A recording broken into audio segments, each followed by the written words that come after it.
I think even when we were watching it, John said all she does is fucking say platitudes. Yeah, it's that's true. I feel like It's true. She was hitting checkboxes. She was hitting. Okay, I have to say this, this. I feel like she literally had a list full of checkboxes. And at the very end of the debate, when she saw them wrapping up, she was like, wait. And he's a sexist? Like, she just threw that in. I think something important to mention, nowhere. too. There were two expectations when we walked into this, when everyone walked into this. Number one, Donald Trump is a retard. Everyone went in thinking that, right? Maybe not his fans, but that's what the media's portrayal of him was. And by the way, I don't care if you're a Hillary supporter, a Donald supporter, Jill Stein, I don't give a fuck. You have to admit that the media portrayed him as a buffoon, and therefore you walked into that debate thinking he would be. You also walked in hearing people like Obama, again, who I voted for, who I support still, say things like, she's the most qualified person to ever run for office, ever. So you walked in with two polar opposites. All Trump had to do to win was not be a retard. And at the very end, his closing statement was, yeah, I'll support you if the people elect you. Okay, let me just say something, because I got to get out of here soon. Yeah. And I hate that I have to do that, but let me just say, like, I voted for Obama twice. I voted for Bernie Sanders in the primaries because I'm a registered Democrat. And so I'm not exactly somebody who's partisan. I'm not exactly somebody who has an agenda. But, you know, Hillary Clinton, and like Lyle said, I think it's a lot of platitudes from her. And Bernie Sanders, by the way, if you listen to him, he says, Hillary Clinton represents the establishment. And by the way, when you all wanted to vote for Bernie so bad, and by the way, that was everybody. That's everybody who wants to vote for Hillary Clinton. He wasn't wrong. And just because he turned around Bernie was platitudes too, but it was like platitudes and then substance. It was passionate platitudes. I do not agree. I don't agree that it was platitudes. It was a little bit. No, I don't think so. I think it was truths. Truths and platitudes are different.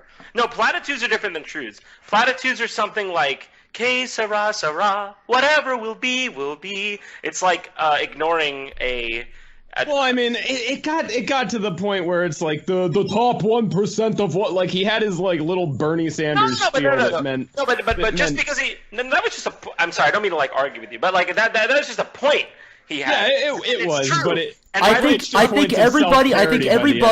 everybody can agree that it comes a portion of it comes down to believability and passion. Whenever Hillary spoke, it doesn't matter how good her points are. When you look her in the eyes, and she looks like a maniac, and she's going, "By the way, this country won't tolerate sexism." And dude, 95% of what she said, her fucking interns already wrote on Twitter for her. We've already seen it. We don't believe it. And I'm not saying she's wrong. I'm saying nobody believes it. You have to expect. That's the thing. It's not that what Hillary Clinton is saying is wrong. I'm not going to go ahead and say sexism is. By the way, we don't need a xenophobe. We get it. We've heard it. Okay. Yeah, you have to kind of look at debates on two tiers, right? Is you have to look at it like on an analytical level. Yep. Like if you just kind of read out, like if you typed out, if this debate, typed out, I think it wouldn't have favored Trump so heavily. I agree. But the amount of kind of just presence he had in that debate, he was like, she would say something and he would just go, wrong, no. It would trip her up. It would successfully trip her up every single time. She'd go. Yes, he was able to completely control that debate. Like it was.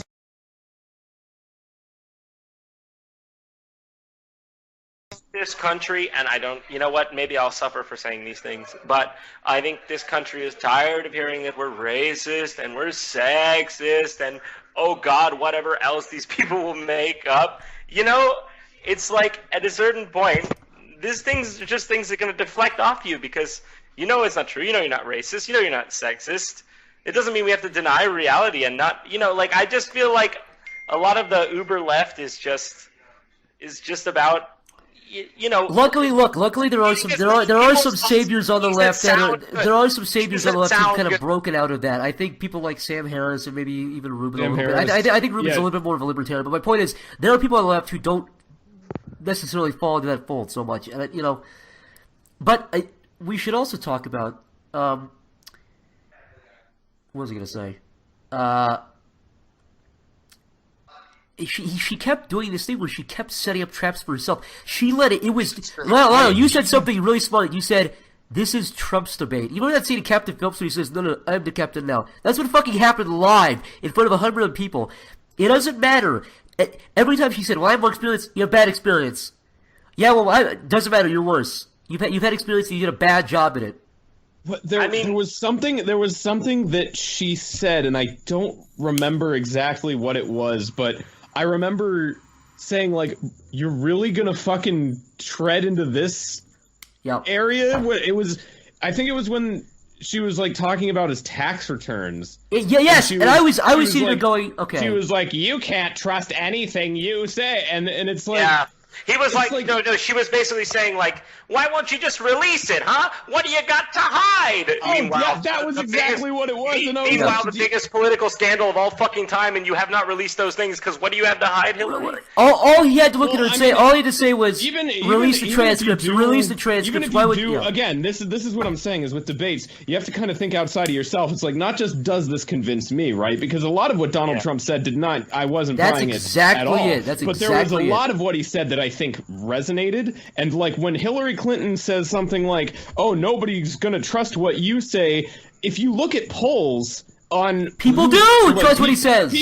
People don't trust either one, but especially like that statistic doesn't even favor Hillary. Also, so why the fuck would she bring it up? It's so stupid. She walked herself into traps. I mean, if we're just talking about how good she was at not walking into traps, she had a 0 out of 10 because she walked into every Dude, there were points in that where my jaw dropped. I think the DNC thing was maybe the dumbest I've ever seen. I was like, are you serious? You're gonna bring the thing that almost caused a fucking contested convention in Philadelphia? You're gonna bring up the one thing that did that? You stupid. It's fucking ridiculous.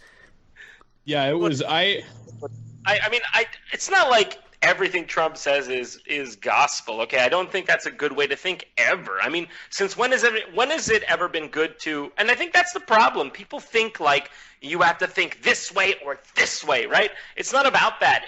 The point of America, the point of Western philosophy, is that you take what you learn from multiple sources and you bring it into your own worldview. With Here, look. I just want to say something. The chat's going wild in some parts.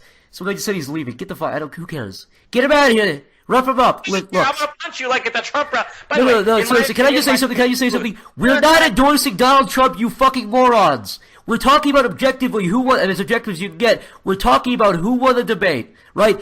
Like I said, in 2012, Romney won the first debate. Maybe you disagree, but we have no agenda here. We're not Trump supporters. My point is, we're not endorsing the guy. Take a I knew Clinton supporters who were watching that and going, rolling their fucking eyes. I'm talking almost purely about conversational dominance. Yes, who was able dominance. Who controlled the room? Like, there's a big difference between like making better points and like winning a debate. And like, unfortunately, because that's the thing, right? Is you always want to say like, oh yeah, the person I like won the debate. Yep. Or in this case, when is the fucking meteor getting here? Please God, let a meteor hit we're all this planet. But I don't think that like there's any arguing that Hillary Clinton won, but she did say enough things. Are you saying she did or did not win? Hillary's problem, I'll say this again, Hillary's problem was not her substance, it was her delivery. Here's how she talks. Dude, that point where Trump was like, listen, Americans are being killed, we're losing our jobs. One of her points was about how we're gonna reassure our allies in Japan and Germany. You're speaking.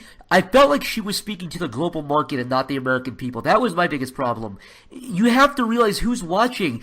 Look, it's good that you think that you can reassure allies. Allies are great to have. I like allies. I think some of the shit Trump said about allies is stupid, but you don't need to pander to them. You can do that when you're elected. Go up there and go, look, America first. Let me just say something about Trump's economic policy, okay? I think this is where he really shines. Because, look, if for real, though, and I've thought this before Trump was even a candidate, look at what happens in this country. You can start a business here, you can start a factory, and just close it down and move it to the lowest bidder in another country. How is that okay? Well, economics, I really severely disagree with trickle-down. I think it's terrible. But on the topic of NAFTA and the TPP and things like that, the American people agree with Trump, and by the way, Bernie Sanders as well. I think it's one of the biggest reasons he did so well in the primaries. She has no defense against that. She was for it. I mean, but again, she walked right into that trap. Yeah. She walked into every trap he laid for her. And some of them she just brought on herself. And by the way, worth mentioning, Trump didn't even use all of the things he could have used. The Clinton Foundation. Yeah, that was another thing, is Hillary Clinton, because she had this big list of shit, and because she was like every time she was given an opportunity to speak, I feel like she used it to say way too much and didn't really stay on topic. So she pretty much went through her whole pool of shit on Trump, and he didn't even scratch the surface. No, and by the way, because he would give very, very concise, simple answers to anything he was asked. Not necessarily, again, I'm not speaking to like how much he personally convinced me. I'm just talking about who was able to control the debate better. Yeah, I want to say two things also. I'm not smoking weed, I'm smoking a cigar right now. But also, people forget Ross Perot in 1992 when he was against George H.W. Bush and Bill Clinton. Look at the polls, people. He dropped out like a retard for no reason because they were hitting him on some weird personal stuff. But before Ross Perot dropped out of the election and then went back in later, before he dropped out, he was tied and close to beating both of them. He was at 30-something%. And his only major economic platform was against trade deals. That was it. The American people overwhelmingly agree with that. So for Trump to be against it, I think is one of the smartest things he can do. Again, Bernie Sanders did very well in the primaries because of that lone issue. She can't win on that. And she made no good case against it. No, well, that's the thing about her, though, is like you're kind of dead to rights with the untrustworthiness thing, because dude, you know what can she really say to, like, you said it was the gold standard of trade deals, which she did say. You know what she could have said? She could have got up there and said, I don't know if she would ever do this, but she could have said, guys, I know I'm not the most likable person. I know I fucked up in the past. I know a lot of politicians have fucked you over. I'm not perfect, but I'm better than this guy. She could have been honest every time she spoke. That's what I was saying. That would have been a good run on. I think I said this is like, yeah. I honestly believe that Hillary Clinton is much more knowledgeable on pretty much all fronts than Donald Trump is. I agree. And if she would have tried to keep the conversation above his head, you know, like the Gary Johnson thing, like, and what is Aleppo? Where he didn't know what Aleppo was. Yeah. Like, you can, to an extent, do that with Donald, or she should have been able to. Like, that would have been the smartest debate strategy, is try to keep it all in, you know, the ground of murky nuance. I think they're going to try to do that next time. But, man, yeah. Also, can we just talk about how she responded every time she was getting hit? She would open her mouth and smile and stare catatonically like she was fucking senile. That's one of those. I'm not sure if it's a conscious manipulation thing, but I feel like Trump silently responds with his face a lot of times. He does. There was a few looks he gave. He also, in total fairness, he made some fucking ridiculous expressions at some points too. Oh, absolutely. But he has kind of like the opposite of like what Hillary Clinton does is like a poker face. She does this vacant smile that looks completely soulless, and she's like, she tries to not show what she's thinking. Donald Trump does the exact opposite, where if somebody says something, if somebody says something that's like against him or an accusation about him, he'll kind of like sarcastically roll his eyes or like do like, come on, and that does like it's stupid, but you're all stupid, and the human brain is stupid, and it does plant a subliminal thought in your mind that, this guy's not really bothered by it. So not even that. I would say it's, you know what the message is? He has emotions. Every time Hillary got hit, she made the same fucking face. She never got animated and hit the podium or started yelling or said, you know what? She never fired back. At any point, she never fired back. She fucking hit the checkmark list of, he's a sexist. Well, you did this. And by the way, I was surprised when Trump didn't hit her with Bill stuff, when she hit him for the woman thing. I thought he was going to go there. I don't know what that says. I think he was probably advised not to do that because it would look really lowbrow, but it was probably the right call. But that was another trap she walked into. She brought up the woman thing. He could have easily gone, well, you know what? Google this person's name. Just Google this person. He left it at that. Yeah. I'm not saying it's the right thing to do. I'm saying Look, people, you have to realize humans are irrational creatures. We go off of how genuine someone feels. We would rather vote for somebody who's more wrong but more genuine, has worse ideas but is more genuine, because at least you can see they're human. Hillary Clinton seems calculating, and she is calculating. And I don't know. I think I've said my piece, but I definitely think I'm just speaking purely on like how it came felt across. Like, well, that's my point. That's what everyone else made that debate kind of his bitch, and he controlled it. Yeah, even if he's completely wrong about everything, it's undeniable that he was able to control that debate. Hillary talked a lot and said nothing. There was one point where he was talking about the tax returns where he said, "Oh, as soon as the audit's done, I'll do it." And then the guy's like, "No, they said you can do it." And like that was the only part where he started to kind of there were a few little things. And what did he do immediately after that? When she then he was like, "You know what? I'll release it when she releases her emails." And then it was, it was right back to Donnie as usual. He's very good at sidestepping questions and making about the other person too. By the way, but the thing that, like, for example, when the moderator questioned the birth certificate thing, the thing he hit Hillary on with the Muslim garb thing about the picture he was talking about. Hillary did circulate. I remember very vividly. Hillary circulated a picture in 2008 about of Obama in like a Muslim-looking garb, and that was circulated by her. She didn't say anything because that's true. Yeah, exactly. I mean, that's the thing. Is that is actually a really I didn't know that happened, but that's I wouldn't put it past Hillary Clinton to look into the birth certificate thing. Like that she fucking did it. Oh, of course. Her biggest mistake was getting into the fucking mud to wrestle. She should have said no. She should have said, "I'm not. This is a debate, Donald. Let's talk about the issues." She didn't do that. She got in the fucking mud with him, and every time she got in the mud, she got hit hard. Yeah, exactly.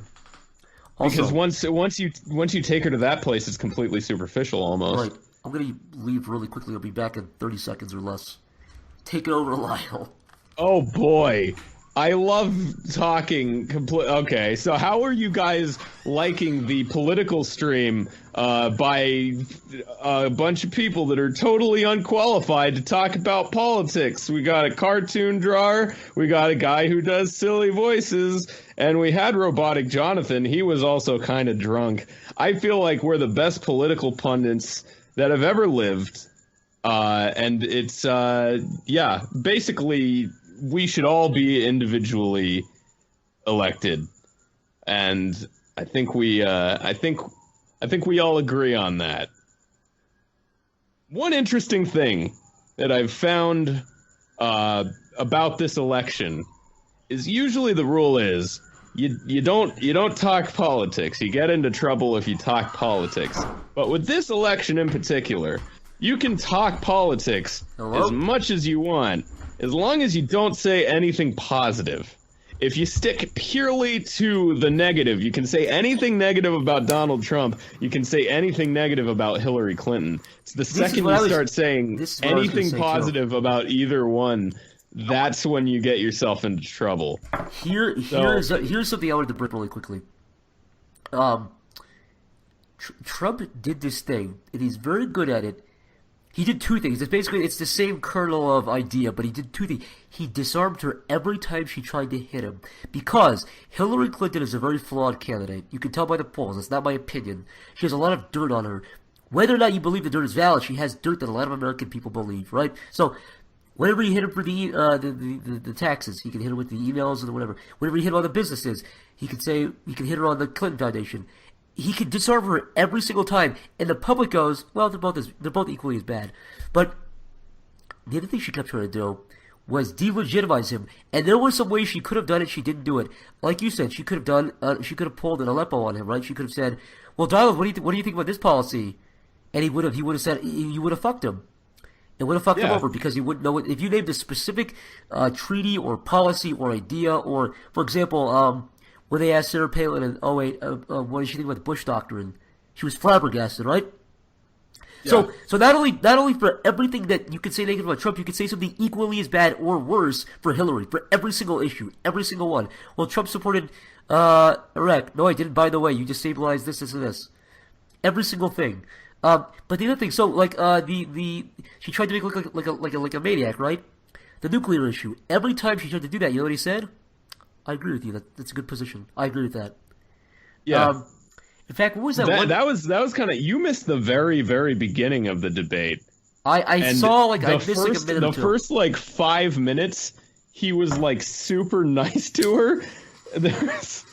There was one point where he like stops her, and he like makes like this little like cutesy I saw comment, that. That's like, right where I. That's right where I cut it. I forget exactly what he said, but it was something to the effect of "You doing okay over there, pumpkin?" And she like nods at him with her big fake smile. Yeah. And then but yeah, it was like, it was weirdly civil for like the first 5 minutes. I think what it was starting. And then it turned into exactly what I was hoping it would. Yeah, I mean, look, I should reiterate again. I just because it's the nature of things. Whenever you like, especially with something like this, I do not support Donald Trump. I'm not saving face. If I support him, I would support him. We live in a world where a lot of content creators are pro-Trump. There's nothing to lose by that, but I'm not voting for him. But you can still say he won a debate, in your opinion, without supporting him. You can be neutral still. And I'd like to think I've been pretty neutral. I'm not voting for any of them. But I'm definitely more infatuated with him in terms of, because he's the underdog, right? So watching him, I think if the next two debates go like this one did, I think he will win the general election. He's already leading in Nevada, North Carolina, Florida. He's definitely going to win Ohio and Iowa and Nevada probably. All he needs at this point is a state like Colorado, which he's tipping.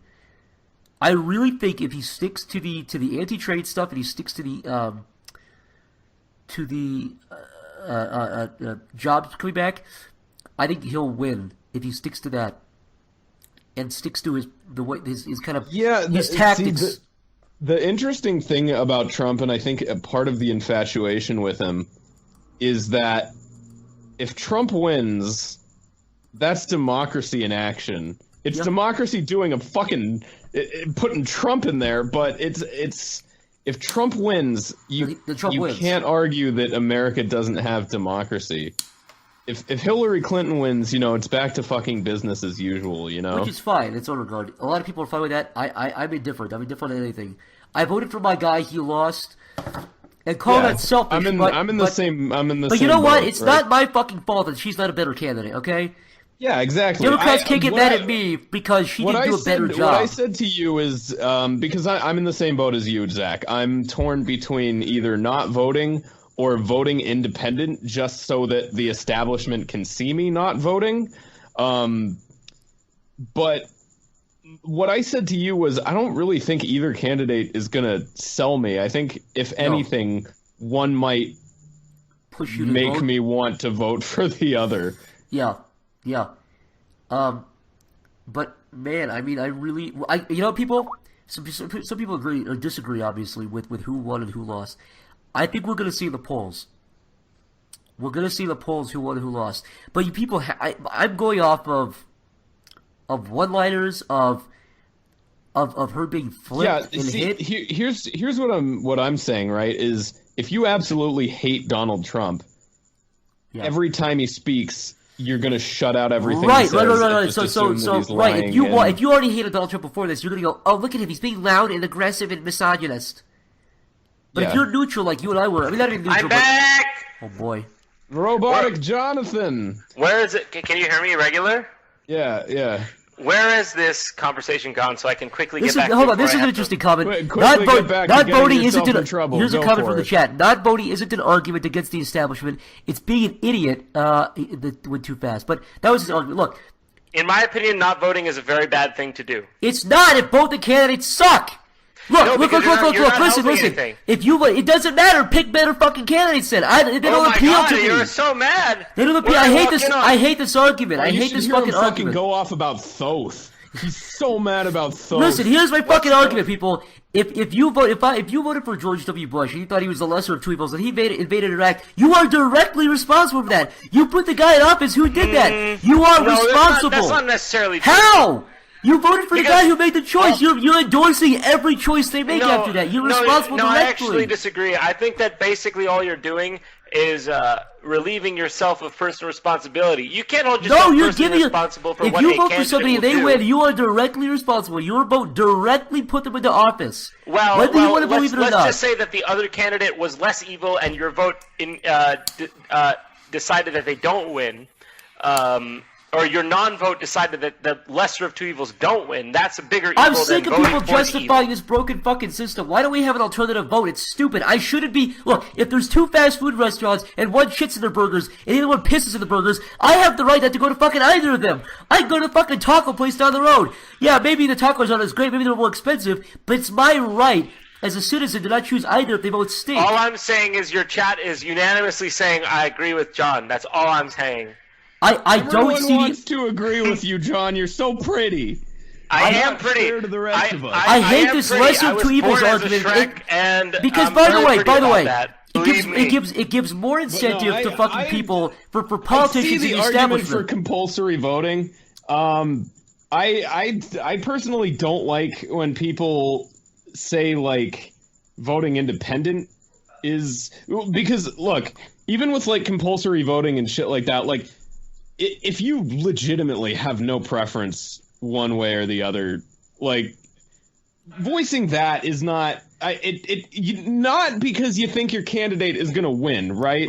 There's no world where Jill Stein or Gary Johnson fucking wins. Are you sure? Because what's Aleppo? Listen, Gary Johnson is in the magical kingdom of Aleppo, Gary Johnson will rule. He's the king of Aleppo. Gary Johnson the other day was like, yeah, the sun's gonna explode anyway, so why give a shit about climate change? Yeah, Gary the sun's gonna. Like, he said the sun's gonna explode and take us all to the big Aleppo in the sky. Oh my god, Gary Johnson is like a fucking edgy kid. But let me just say this, right? So, Zach, I guess what you're saying is you should be able to write in a candidate. No, I'm saying look. If you're somebody who's like, I don't really follow the election, whatever.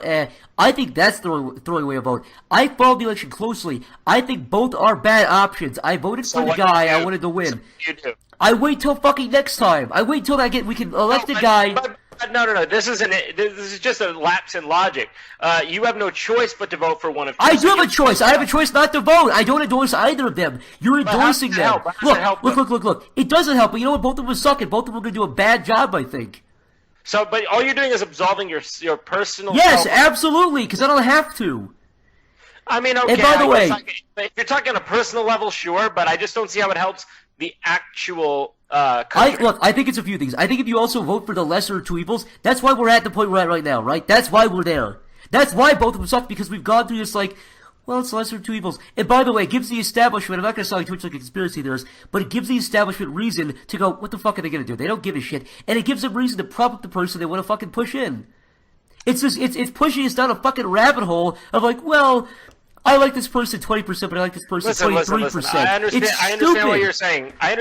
But let's if I don't want to vote for somebody who's going to cause destabilization in the Middle East more and cause the direct killing and airstrikes of fucking innocent people for no good reason, I have the right to not want to do that. Look, when a politician like Ted Cruz, I guess I would disagree. And I'm not trying to sound like a martyr. I'm not trying to sound like I'm directly not killing anybody. But what I'm saying is, I object to both of their decision making to what I believe will, like, if you voted for Bush, you are directly responsible for the Iraq War. He made the choice and you voted for him.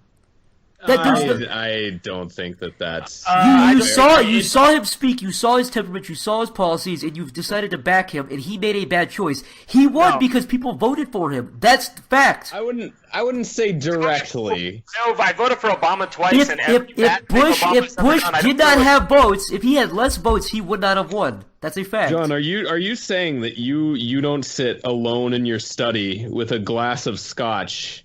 And your greasy fingers running through your matted hair. 3 days you haven't slept because Obama just bailed out the banks and you voted for him, racked with guilt as the 1%ers walk away with our money, and you could have stopped it, John. I'll say this: I don't agree with everything Obama has done. I agree with some of what Obama has done, and I voted for him twice.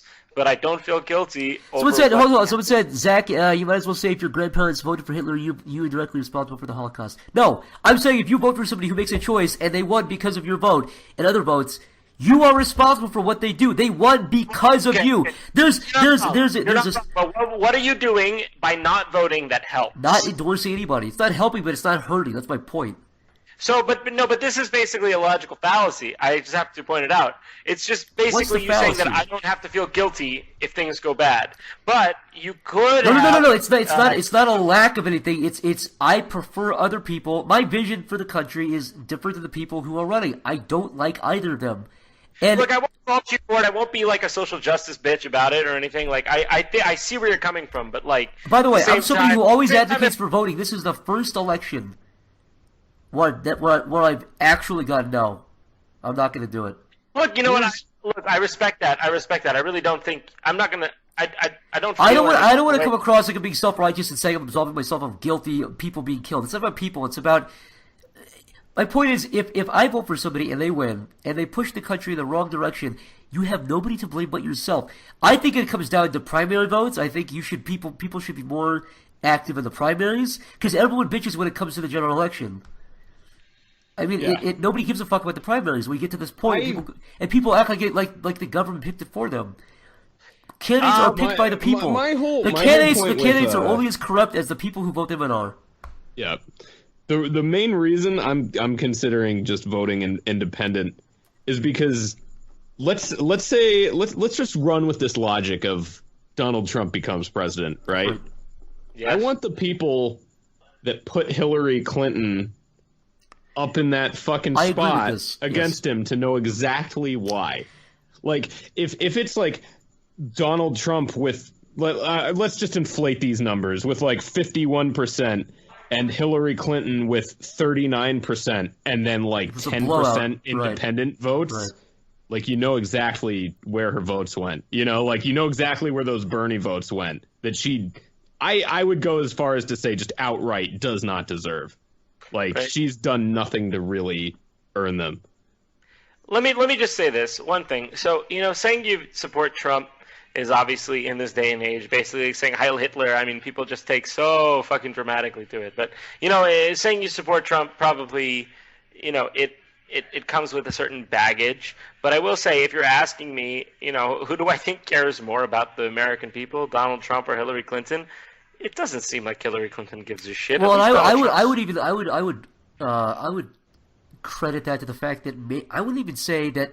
We don't know what she's like deep down, but I think it's definitely a problem of getting the message across, right? She could care about people way more than Donald Trump ever has, but she's not showing it. That's the thing. We've never seen a glimpse of that. You think that Hillary Clinton cares more about the people than Donald Trump? No. What I'm saying, though, is if she did, she's not showing it, right? You know what I mean? I think she would have shown it if she did really care. I'm going to be honest. Well, she's never shown anything. Let me just say this. Sorry, Lyle. Let me just say this. If I really had to vote on who I think really had the interest of the American people, I think it'd be Trump. Because you know what? Trump is willing to tell people the hard truths that they don't want to hear. And what do you tell somebody that you love? You tell them a hard truth, or tough love, they call it. And I think that's what I see from him. What I see from her is a lot of platitudes. And do I think that he's the best candidate that could ever live? No, I really don't. But I think he does actually care. I don't think he's a racist or anything. It's just ridiculous what people are saying about him.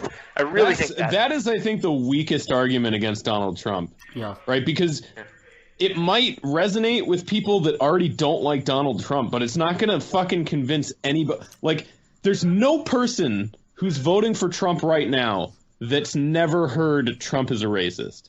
Yeah. There's no person voting for Trump right now that hasn't vetted that idea. More people call people, and by the way, I'm just going to say this, and I really believe this, because I hate that people really feel like they have to justify themselves against racism nowadays. It's obvious that racism is bad. Do we have to qualify that? I had a point. I'm sorry, I totally lost it. But my point. Oh no, I had a point here. How many black friends, John? You're making America great again. Heads dissolving your brain cells. No, I had such a point, but I was looking at the chat and I saw a bunch of Gokus in the emojis. No, I had a point here. Basically, the more that you say something, here, I remember it now.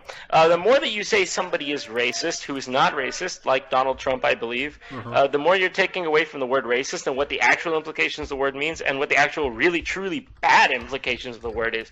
A racist is a bad thing. And now that you're using it so often, what does a racist mean anymore? You're really devaluing that word? That word, my problem with it is it's not. That word has very, very strong historical implications, and you're destroying those implications. Beyond that, where do you go from there? It's nothing. It's not like a policy issue. It's just he's a racist. That's the furthest you could go. You know what I mean? My point is racism is bad, but the SJWs and all these people have devalued that word to the point that it's not bad anymore, or not that it's not bad, but when you hear somebody called racist, you're like, maybe they call everybody racist. Okay, no, you've ruined that word. That word really did mean something, and you've ruined it. And I blame those fucking people for ruining it. There is a book. It is a children's book. It's called The Boy Who Cries Wolf. And what I'm getting at here is it's sexist because it has a male protagonist. Okay, continue. Yeah, exactly. Yeah. That's very true. And, these things, I feel like, why should we have to qualify that racism or sexism is bad? We know that's bad. And the word is virtue signaling. Oh, I'm just going to show. I see it on Twitter every fucking day. Somebody's got to pretend that they're, I care about this or that issue. Also, here's the weird thing is by comparing Donald Trump to Hitler, it kind of raises the bar of how racist he can actually get, right? Yeah, because he's obviously not fucking Hitler. I mean, Hitler is something you see after like 15 years of a dictatorship. Hitler wasn't Hitler until the end of the Second World War. He didn't start off as Hitler in the classic sense that we know as Hitler. You say little baby Hitler wasn't killing Jews out of the womb. He didn't just slide out like a slip and slide and stab the Jewish doctor in the fucking neck in the jugular. What Hitler did was deplorable, and if we call Oh, you don't believe that. Oh, you don't believe that. You're just saying that. And if we wait for the butt. And if we call every other person Hitler, we're devaluing what it means to be Hitler, which is the worst thing you could ever be. So fuck that shit. And it doesn't stand to me. It doesn't hold water. It doesn't. Look, if Hillary was saying his policies disadvantage people who are minorities, etc., etc., okay, that's a semi-point. But saying he's a sexist, he's a racist, he's a misogynist, he's a transphobe, he's a xenophobe, it doesn't do anything. It's preaching to the choir of people who already believe that. You know what I mean? Yeah, yes. And when she tried to bring that up at the end, again, completely out of nowhere. I don't remember if I said it on this stream or before we started, but she, at the very end of the debate, claws at, wait, I didn't make the point that he's a sexist. It falls so disgustingly flat, and nobody cheers. It was honestly embarrassing. I was legitimately embarrassed watching that. There were viewpoints like that where she was like, "Well, at least," and it's like, Hillary, sorry, just right before it's right as the moderator is trying to move to what the fuck? My boy Sergio here is drunk as shit. He's playing YMCA. Are you just jumping in here with the YMCA? Play the you guys having a YMCA and Trump party? I'll be there in a minute. Yeah, we're having a YMCA Trump victorious party. No, for real. Look. I don't want to say that. Guys, fuck's sake.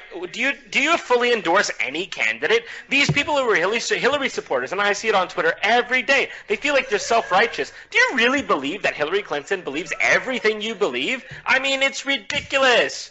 People are just all about looking virtuous nowadays. They don't care about personal liberty. They don't care about the freedoms that our forefathers fought for. That's really what I believe, and I'm sorry. Now yell about the Jews and bang the podium some more.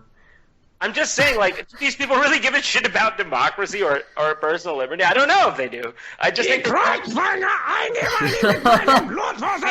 John, be quiet. I can't hear you. You're being too loud. John, you're talking too much. Hey, John, John, who do you think won the debate? I think Donald Trump won the debate. I agree with you, John. See, John's got a good point here. And by the way, look. I just... Might Donald Trump think something that I don't believe? Possibly. Might Hillary Clinton? Probably. But I just think that, do people really care about upholding Western democracy anymore? Or do they just care about looking good to their friends? I don't know. I hope I'm wrong. I really, and this is not like an unpopular opinion, but I really do believe that there is what all Hillary's done by throwing things like racist and sexist into the mix and sticking it to Trump. All that's done is make. Let me put it like this: how many Trump supporters have been dissuaded? I should say I don't think she did I don't think she whipped out racist. No, I'm talking about. Well, she did with the black people lawsuit, but my point is. She's been doing that. Yeah. She's been doing that consistently. She didn't whip out the word. Not this way, but she's been doing it through her campaign. She's been saying sexist, racist, xenophobe. My point is that has never dissuaded one Trump supporter at all, right? So you're all she's doing is suppressing the people who actually want to vote for Trump, right? Every person who I've met that's going to vote for Trump has said it in secret. Like, you have to fucking dress up in robes and go in the forest. Dude, saying you want to vote for Donald Trump is the new... I mean, I don't even... It's not even comparable to Nazi Germany. I mean, because you could talk openly about that. I mean, this is like... What is it? Well, when could you not talk about something? The Underground Railroad? I mean, what the fuck is it? It's something really like... You can't tell. Are you comparing voting to Trump to being an escaped slave, John? Oh, don't get now. You're doing a fucking MSNBC on me, as well. Lyle or CNN? Why not? I did it. CNN. Here's my resume. Yeah, dude, you could work for MSNBC, Lyle. That was MSNBC worthy. No, but what is it? I honestly can't think of a comparison, but you can't talk about it. I mean, and by the way, and I personally know a lot of people who support Trump over Hillary, and they wouldn't say it in public. And I don't know what you would compare it to. Well, that's because of what Hillary's done. So all she's doing is burying a point or two. Who knows how much it is? I guess we'll see Election Day. I doubt it's like a 5-point discrepancy we're talking about. He's not going to leap out of the polls, I don't believe, but it's like a Brexit type thing, right? It's similar to that. You know, the way they labeled the pro-Brexit people was, you're a racist, you're a nationalist, whatever they want to throw. Now, I'm not going to get into the Brexit debate, but what I will say is, what happened? Chat is making a good point right now. What's that? Yeah, Ethan's in the chat dropping a nuclear truth bomb. Hey, Ethan, do you want to join? So. Ethan, do you want to join us? Zach modded a fake Ethan. No, I did not. Did you modify? Is that actually Ethan, Zach? That should be Ethan. Ethan, do you want to come on the call? He just keeps putting John. Ethan, do you want to discuss? I love people of all race, especially white Anglo-Saxon Protestant areas. Is that a problem? I love all races except for the black and Hispanic. They're all gross, right? I went to China, right? The Chinese have weird eyes. It's so disgusting. I feel like vomiting. Look, just biologically, they're worse at driving. Imagine if you were squinting all the time. All I'm saying is biologically they're inferior, right? I've talked to many people. Many people have said they're inferior, right? Listen. Honestly, what I really believe is that people have been my overall view. People have been really spoiled by what we have. They've forgotten how hard people had to work and fight for what we have, and they've gotten just weird. They've just gotten weird about things. I mean, the points people bring up now, like don't show tits in games. This is our most. This is our most sought out check the news. A woman in Afghanistan got her face melted off into a fucking Mr. Potato Head because she wanted to fucking learn 1 + 1. But hey, Samus Aran showing her fictional ass in Smash Bros. Woo! Malala was Pakistan, right? What? Malala, the girl who got shot in the head for going to college, was Pakistan, right? Yeah, I don't think it was college, but yeah, I do I'm pretty sure it was a Pakistani girl. I'm sorry if I'm wrong. I'd be impressed if she managed to avoid getting shot through like primary and secondary school. It was she made it through. No, I believe it was middle school. I believe she was 16. Right? Yeah, she won the Nobel. Yeah, but I think she was 16, so I think she was middle school or high school. Yeah, she was fighting for female equality for getting a female education. And I think it was Trump, yeah. And a radical shot her in the fucking head. They came onto a bus. And they said, "Which one of you is Malala?" Because they knew she was an activist for female rights. No, it was her dad too. Her dad was like a peaceful Muslim. He was advocating for a certain peaceful sect of. And she fucking was a badass, and she stood up and said, "It's me." And they shot her in the fucking head. And she survived. And she won the Nobel Prize. Fucking badass. Okay, not if titties are in fucking God of War. That's not feminism. Okay, I'm sorry. It's just my piece. I mean, with that, this is my personal Yeah, Lyle, you and I have had to, some interesting conversations about this. I like to kick around conspiracy theories, and I don't know that I necessarily believe this, but it's an interesting kind of thought point. Is maybe this like new feminism thing is just a distraction. It is a distraction. Because we live in the information age, right? And I think that people in power are starting to realize that the Streisand effect is a thing. So I think that with this kind of like modern... Okay. If modern day feminism, outrage culture, etc. was really so anti-establishment, why is it propped up by like your NBCs and your Anita Sarkeesian went to the fucking the UN. Exactly. No, you have to realize if these things are not sanctioned by the government, I'm not sure if I'm using the right terminology, but if they're not, if these are such anti-establishment things, then why are the cops protecting you while you go down the street and scream your screams? Okay, that's not. You're just a bunch of spoiled pussies. Well, yeah, my point is that you know what's the thing after this? You work hard and you get where you want to. And that's where we are as a country. And I think people have a harder time accepting that than they have accepting that maybe we actually are equal. And that's what our country actually stands for. And that's what it should stand for. And I'm done with it. I don't care who knows. You know? Like, if we really had a systemic issue, I would just be the first one there on your front. I would be the one there. I think it's, and I mean, this is as factually on the nose as you can get in terms of the issue with minorities and poverty, things like that. The current situation with a lot of minorities is poverty, and it's not because of current racism. Current racism does not exist on a statewide level anymore. The worst you get is a bad cop, and those are very, very bad. But I'll put it like this.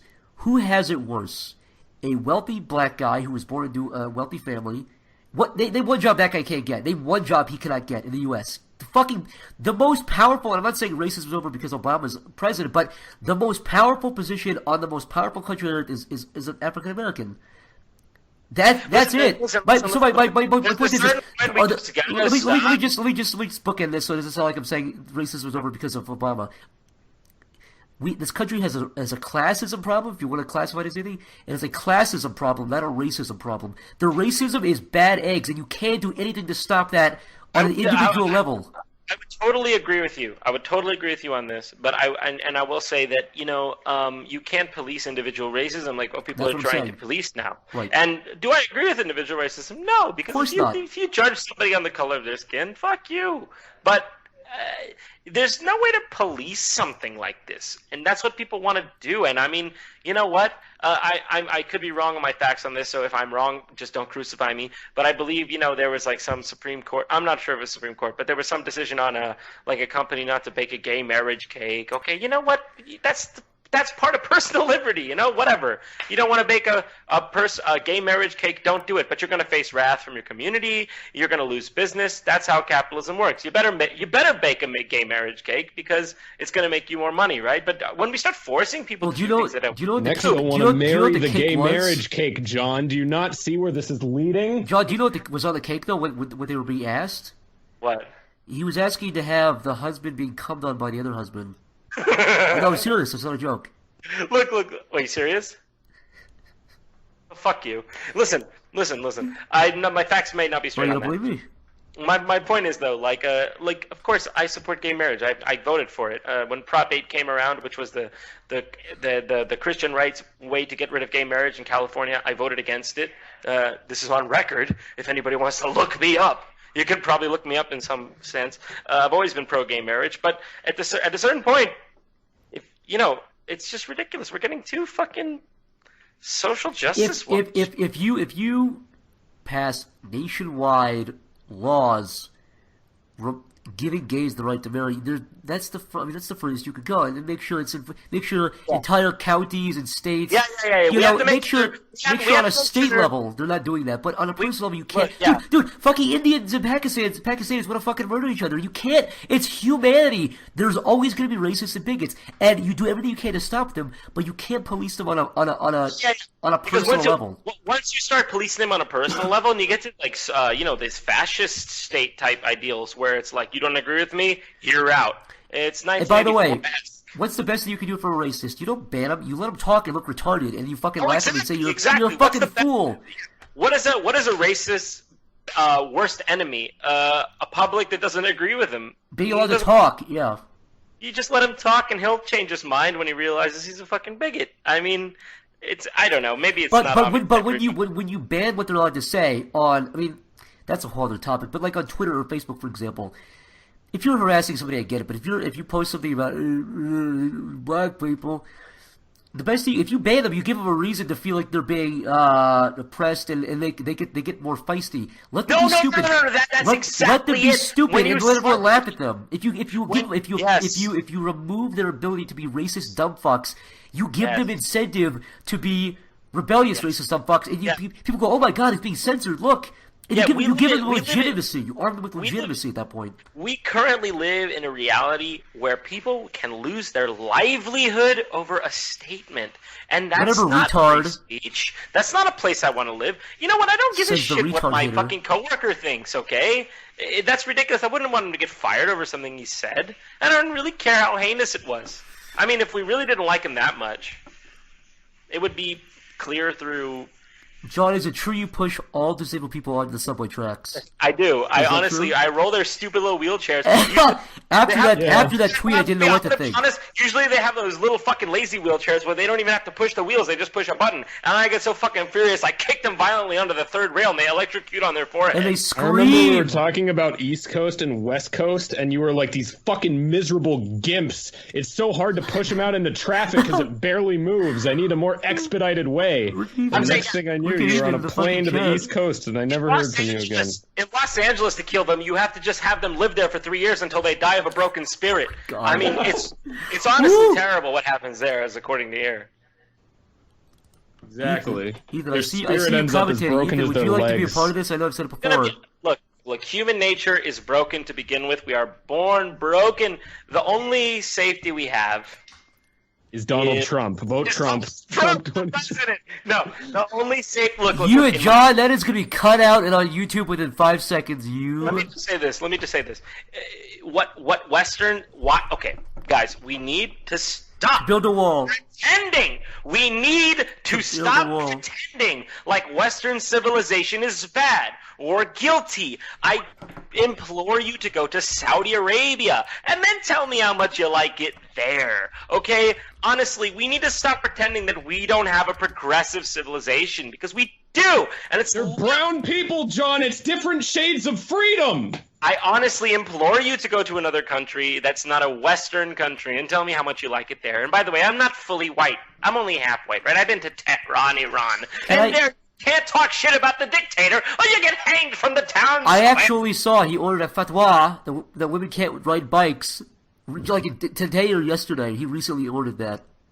And let me just say, honestly, like... Let me find the exacts while you talk. Like, we've just gone crazy as a nation. I think that, like...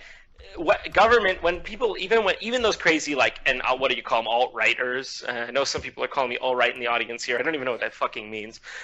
Those people who vouch for anarchy are also crazy.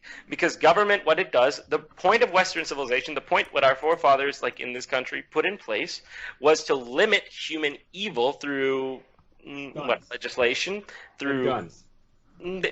They were like, we understand that humanity has certain inclinations, no matter who you are or what race you are. We know that it can devolve pretty quickly into something bad.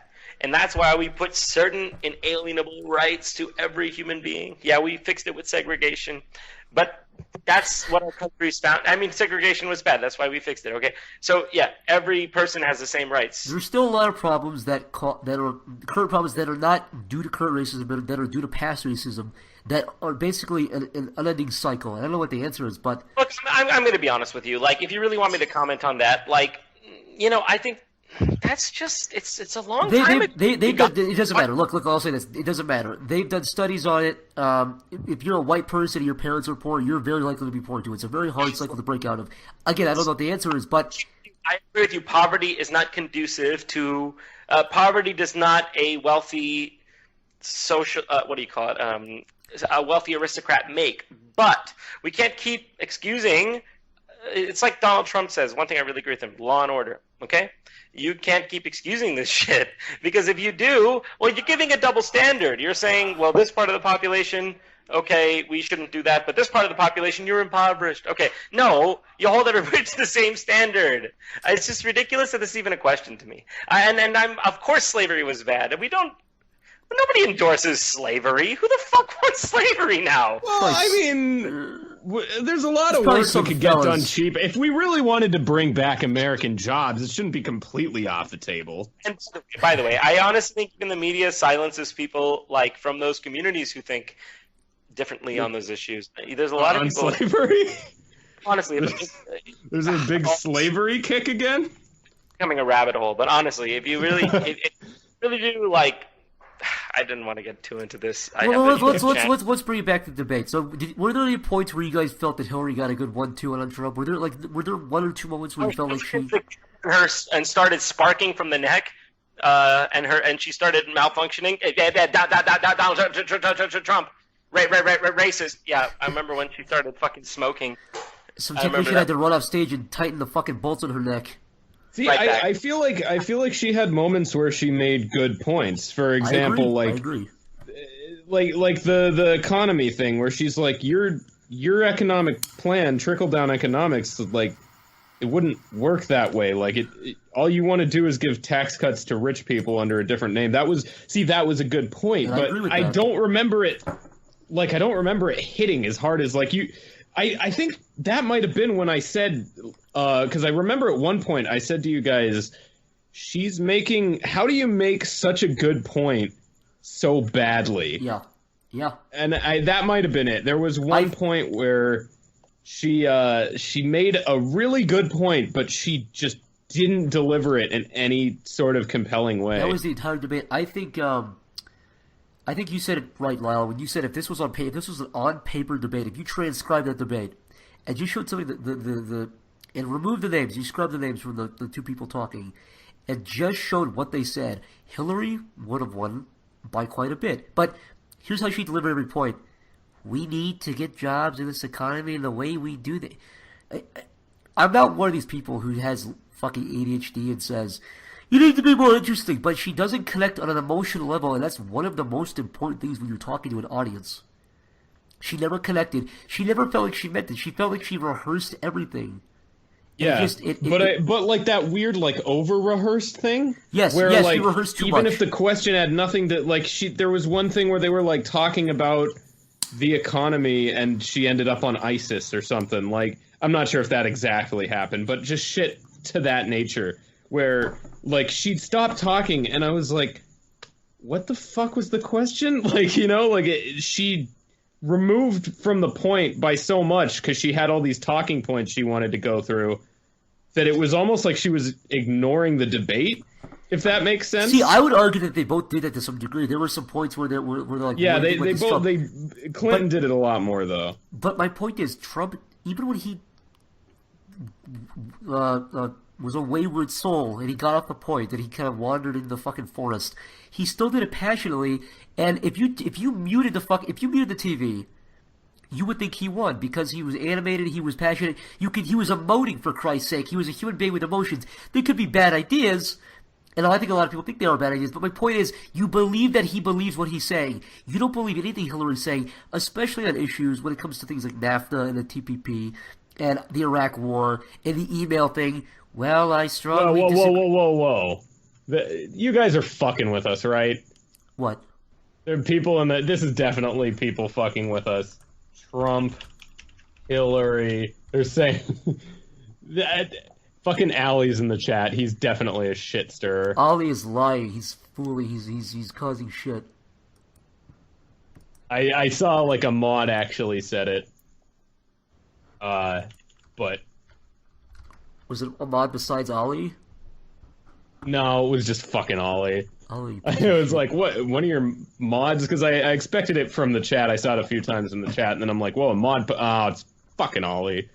God damn it. He's saying, turn on CNN now. There's a Trump-Hillary double assassination. Fuck you, Ollie. But Wait. and if you... What the hell? What? There is a CNN story that says CNN launches manhunt after Lester Holt vanishes from debate. Who's the debate? The moderator? Yeah, the moderator. What? As if he was like captured or killed or something? What do you mean? I don't know. Is this a fake CNN? Show it to me. What's the CNN? what's No, the URL? okay, no, never mind. I typed in. It said it was the New Yorker. What? Oh no, it's a fucking joke article. Why is it so hard to find real news nowadays? You got duped. I did. I literally typed in CNN, and it was the very first thing in the news with CNN launches manhunt after Lester Holt vanishes from debate. You know and what? It's from the New Yorker, but it's the NewYorker.com/humor/. It would be so terrible if something really did happen where both candidates were hurt. But you think that'd be terrible? Well, I think that'd be the one silver lining would be Lincoln Chafee could be president. Could we please all support Lincoln Chafee 2016, please? Let's get guys. Ben I want to Carson see. back. I want to see some hashtag Lincoln Chafee in the chat. Let's get Ben Carson. We can get him a big king-sized bed in the Oval Office, and so he can sleep people can just watch him sleep. Oh god. But. So the problem with CV over rehearsed was you guys still there? Yeah. Yeah. Oh my god, they still got all these H3 John. That's not actually Ethan, is it? That is Ethan. Ethan, are you seriously that is Ethan. shit over and over about me? Is that really what you're doing, Ethan? He's found the truth. He founded ISIS. He's the founder of ISIS, right? He founded it, right? So, Ethan's still doing that. I'm not even here anymore. there's a time.com poll, and it's a poll on who won the debate. Yep. And it's 41% Clinton, 59% Trump. Oh, no way! Well, you don't know how weighted that is compared. You could have. Yeah, that's true. You know what I mean? You could have that be posted to a very pro-Trump place and having people say. Time magazine. You could have somebody copy the link and post it on a pro-Trump area. Right. That makes sense. Which is that what's makes a happened lot before. of sense. And yeah. Look, I'll say this: Hillary... you'll see the real results tomorrow within the next 5 or 6 days with the polling. If he tanks in the polls, the Americans thought he lost. But if he, I'm kind of curious what the portrayal of this debate will be, though. Because you remember when she debated like Bernie Sanders and shit. Yes, and everyone said she was winning it. But if you watch those debates, you were like, did they watch the same debate we watched? Yeah, exactly. There was one, and it was after they did that with the first one, and it was Bernie and O'Malley just basically tag teamed her and just fucking hammered her. She lost that debate horribly, and it made her look terrible. And still, the CNN stuff the next day was all about good things Hillary Clinton said in the debate. So I'm going to check my poll too, because I asked on Twitter. I'm kind of curious to see how they'll spin it, because that was, she said a lot of, like, there was one point where she was just listing off like quotable sound bites for the news to quote her on. So I kind of figured she got them out early, but she kept going. This is interesting. I did the poll on my Twitter, and I said, in your opinion, who won the debate? Hillary Clinton won, according to my people, with 55%. Donald Trump 45%. I think we'll see. By the way, there was a hold on. Let me just get something real quick. Hold on. Just one sec. Your audience might. Oh, where did it go? Hold on. Just run a poll though that was like, who are you voting for? Yeah, and Trump won. Most of your guys were either not voting or voting. I saw it was equal, actually. It was close to equal, but I think Trump pulled it on the end. Hold on. There was this one poll, and I don't really know if it's accurate. Yeah, here, let me check real quick. Here you go. It has 135,000 results. I'm going to put it in the chat here. Now, who is this conducted by? It's just a poll online. Oh, hold on. It didn't actually post on Skype for some reason. So internet.com. No, there you go. There you go. If you look at that, it says, who does the world vote for president? Oh. 76% Trump, 24% Clinton. Well, like I said, you have to be careful with things like this, and I'm not saying that... No, I agree with you. I agree with you. I don't know if it's accurate. That's what I said. Well, the issue sometimes is you get people posting, like I said, maybe to like... No, I agree. They could be it could be making a ring around conservative websites or whatever you want to say. Right. But I'm just saying, right now this says 76% Trump, 24% Clinton. I'm just saying that's what it says. Yeah. And when I first saw it, it was 50,000, and now it's 135,000. So I don't know. I avoid polls like that, and the biggest thing to look for. Yeah. I would almost. I never said no. I know. I think these are wrong. I think this is wrong.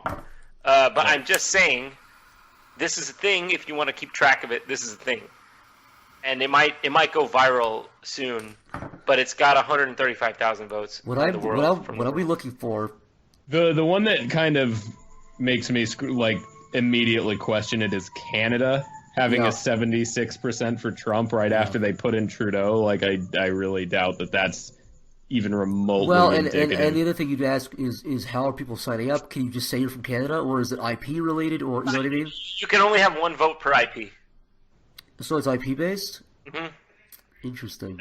No, it's accurate. I would like I said, this will become apparent with the actual polls. If everyone, people who don't know, if you go to realclearpolitics.com, it's unbiased in terms of they have like Rasmussen, they have all these other polls. Some are right leaning, some are left leaning, and it's a poll.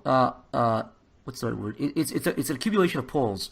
So it combines them all together, and that's usually a pretty good indication. I'm pretty sure it's what 538 uses. So if you guys go to Real Clear Politics, check it for the next couple of days and see if it fluctuates. If it pulls hard towards Clinton, she won the debate probably. If it pulls harder towards Trump, because he seems to be close to being the lead right at this point, then it looks like he would have won the debate according to people. And I want to say something too. Yeah. About how Hillary seemed over-rehearsed. That was a big problem for Ronald Reagan in the '84 debates. It's usually a problem of incumbents, like presidents, like Obama, for example, in 2012, like we mentioned, was really over-rehearsed and kind of hitting the check marks and the platitudes. But he came back a lot more feisty, and so did Reagan. I think that Hillary has a chance to come back, but so she could come back hardcore. Just based on my personal belief, I think she won't. There's no way to tell, but so my view is that Trump won. But historically, it's more than plausible and possible. Although I said it's more for incumbents, but she almost serves as an incumbent in some ways in terms of her name recognition and things like that, and her experience. Here's my opinion on the whole thing: is let gays get married, but they're not allowed to vote. That's what I'm saying. Why can't we scalp them all and keep their heads, keep their scalps across the Oval Office, scattered everywhere? Exactly. They grow their heads back. Yeah, both of them. I just think, I know that you just said that as a joke, but I remember, I was there, and I'm not trying to use this the way Hillary Clinton would use it, for instance. You arrived under sniper fire too. No, for real. Hillary Clinton would use it like this, but I'm not going to.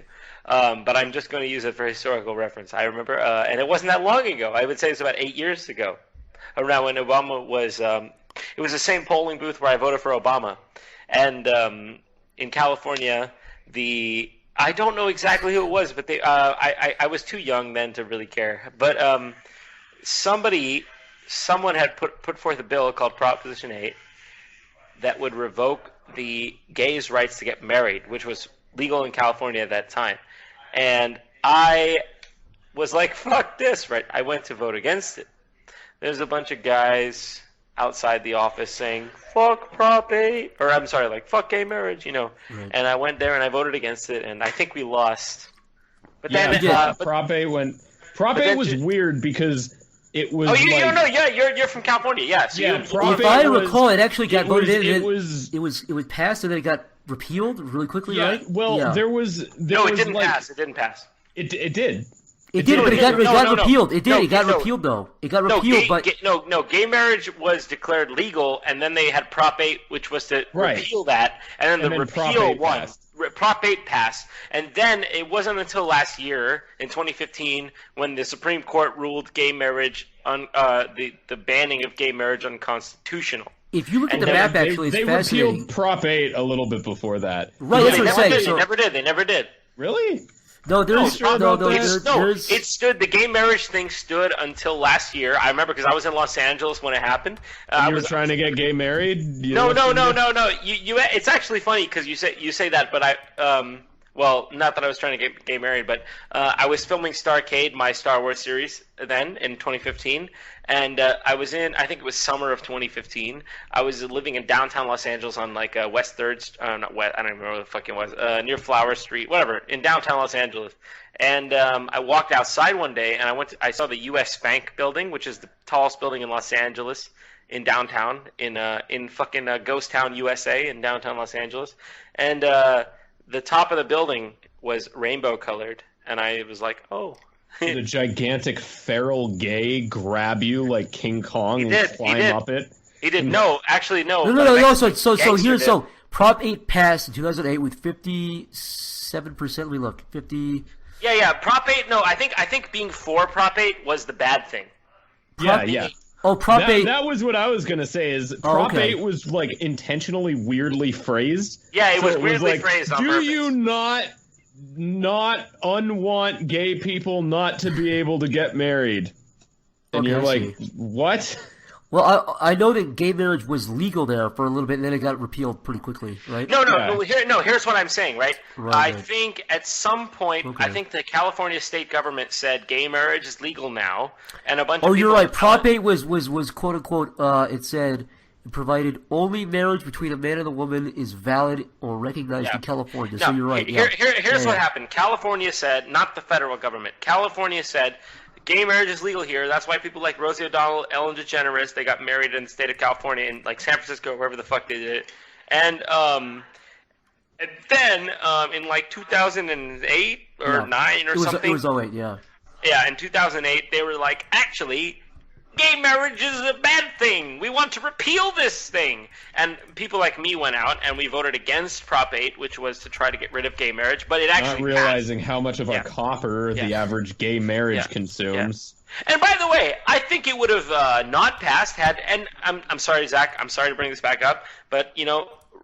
And I'm not saying it's for the same reason, because I don't think it's for the same reason, but vote ambivalent people who say that, oh, fuck it, what does my vote matter? Well, Prop 8's a little bit different. It's not.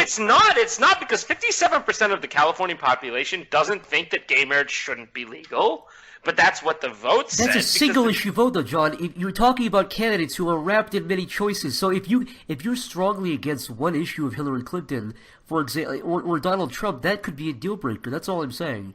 Like I'm saying, it's not a similar issue. Hold on, I said it's not a similar issue. That's why I'm not blaming you. I'm just saying. I see what you're saying. What I'm saying is it's not. I'm not blaming you for Prop 8 passing. I'm saying it's not a similar issue, but similarly, there were a lot of people who said, "What do my vote matter?" or "I don't care to vote." I disagree with people who say, "What does my vote matter?" I'm not saying that. I'm saying neither of the candidates have enticed me, and both of them. There are issues embedded in both candidates that I don't support that are catastrophic in my view. Yeah. What I'm trying to say is what you're doing and what they did is not the same thing. I'm sorry, I should have been clear. Okay. So what is this fucking Prop 8? Wording it like a riddle, John? You're the Riddler here. What I'm saying, John's like, I'm gonna make a point about this, but say that it's not that. No, I'm sorry. I fucked up. I didn't mean to say that. What I'm saying is, people like me who voted in the election, I'm sorry, people like me who voted against Prop 8 were the minority. Okay, the majority were the people who, for instance, what fucking young person wants to look up?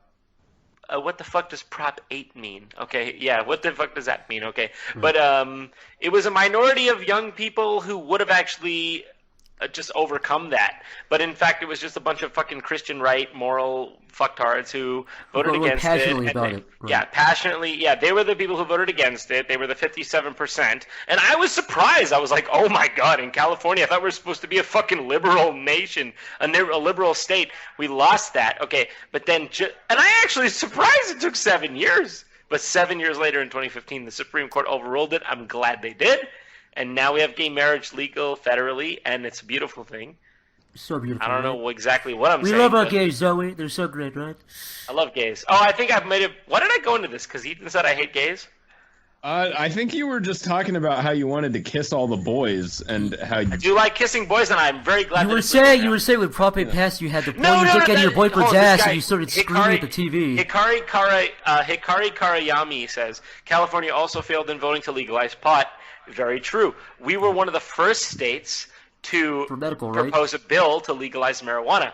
I again voted that we should legalize marijuana. My parents voted against it. I tried to convince them. They did not agree. And look who legalized it first, Colorado and Washington. And they are, by the way, California. I'm from California. I think that state is a terribly mismanaged state. It's I don't want to be too mean, but let's just say that it's they don't do too good in that state. And they don't use the tax dollars well. They don't use it on infrastructure. I just like to kind of amend what I said before. I don't want people to think I'm pro-voter apathy. I think it's a huge problem, especially when it comes to single-issue bills like Prop 8 or marijuana legalization. I think you should get their vote no matter what. I think people need to vote more. I'm saying specifically when it comes to the leader of the country. I understand what people are saying. I understand it's like, well, you're throwing your vote away. I'm not a kind of person who says your vote doesn't matter because I think it does. But what I'm saying is, you know when like somebody like Ted Cruz endorses Donald Trump and people are like, well, what about this, this, and that? It's like, well, I don't agree with all that. You're basically doing a miniature version of that, right? You're endorsing a candidate when you vote for them. Are you saying that everyone's a little Ted Cruz? Also, Ted Cruz didn't endorse Donald Trump, did he? He did, like 2 days ago, yeah. Oh, and I was actually I brought that up because I watched him wait, before we get off of Ted Cruz, I finally figured it out. You remember how a while ago I was saying everybody thinks that Ted Cruz doesn't look human and he looks like something, but everybody has a different thing that they think Ted Cruz looks like? Yes.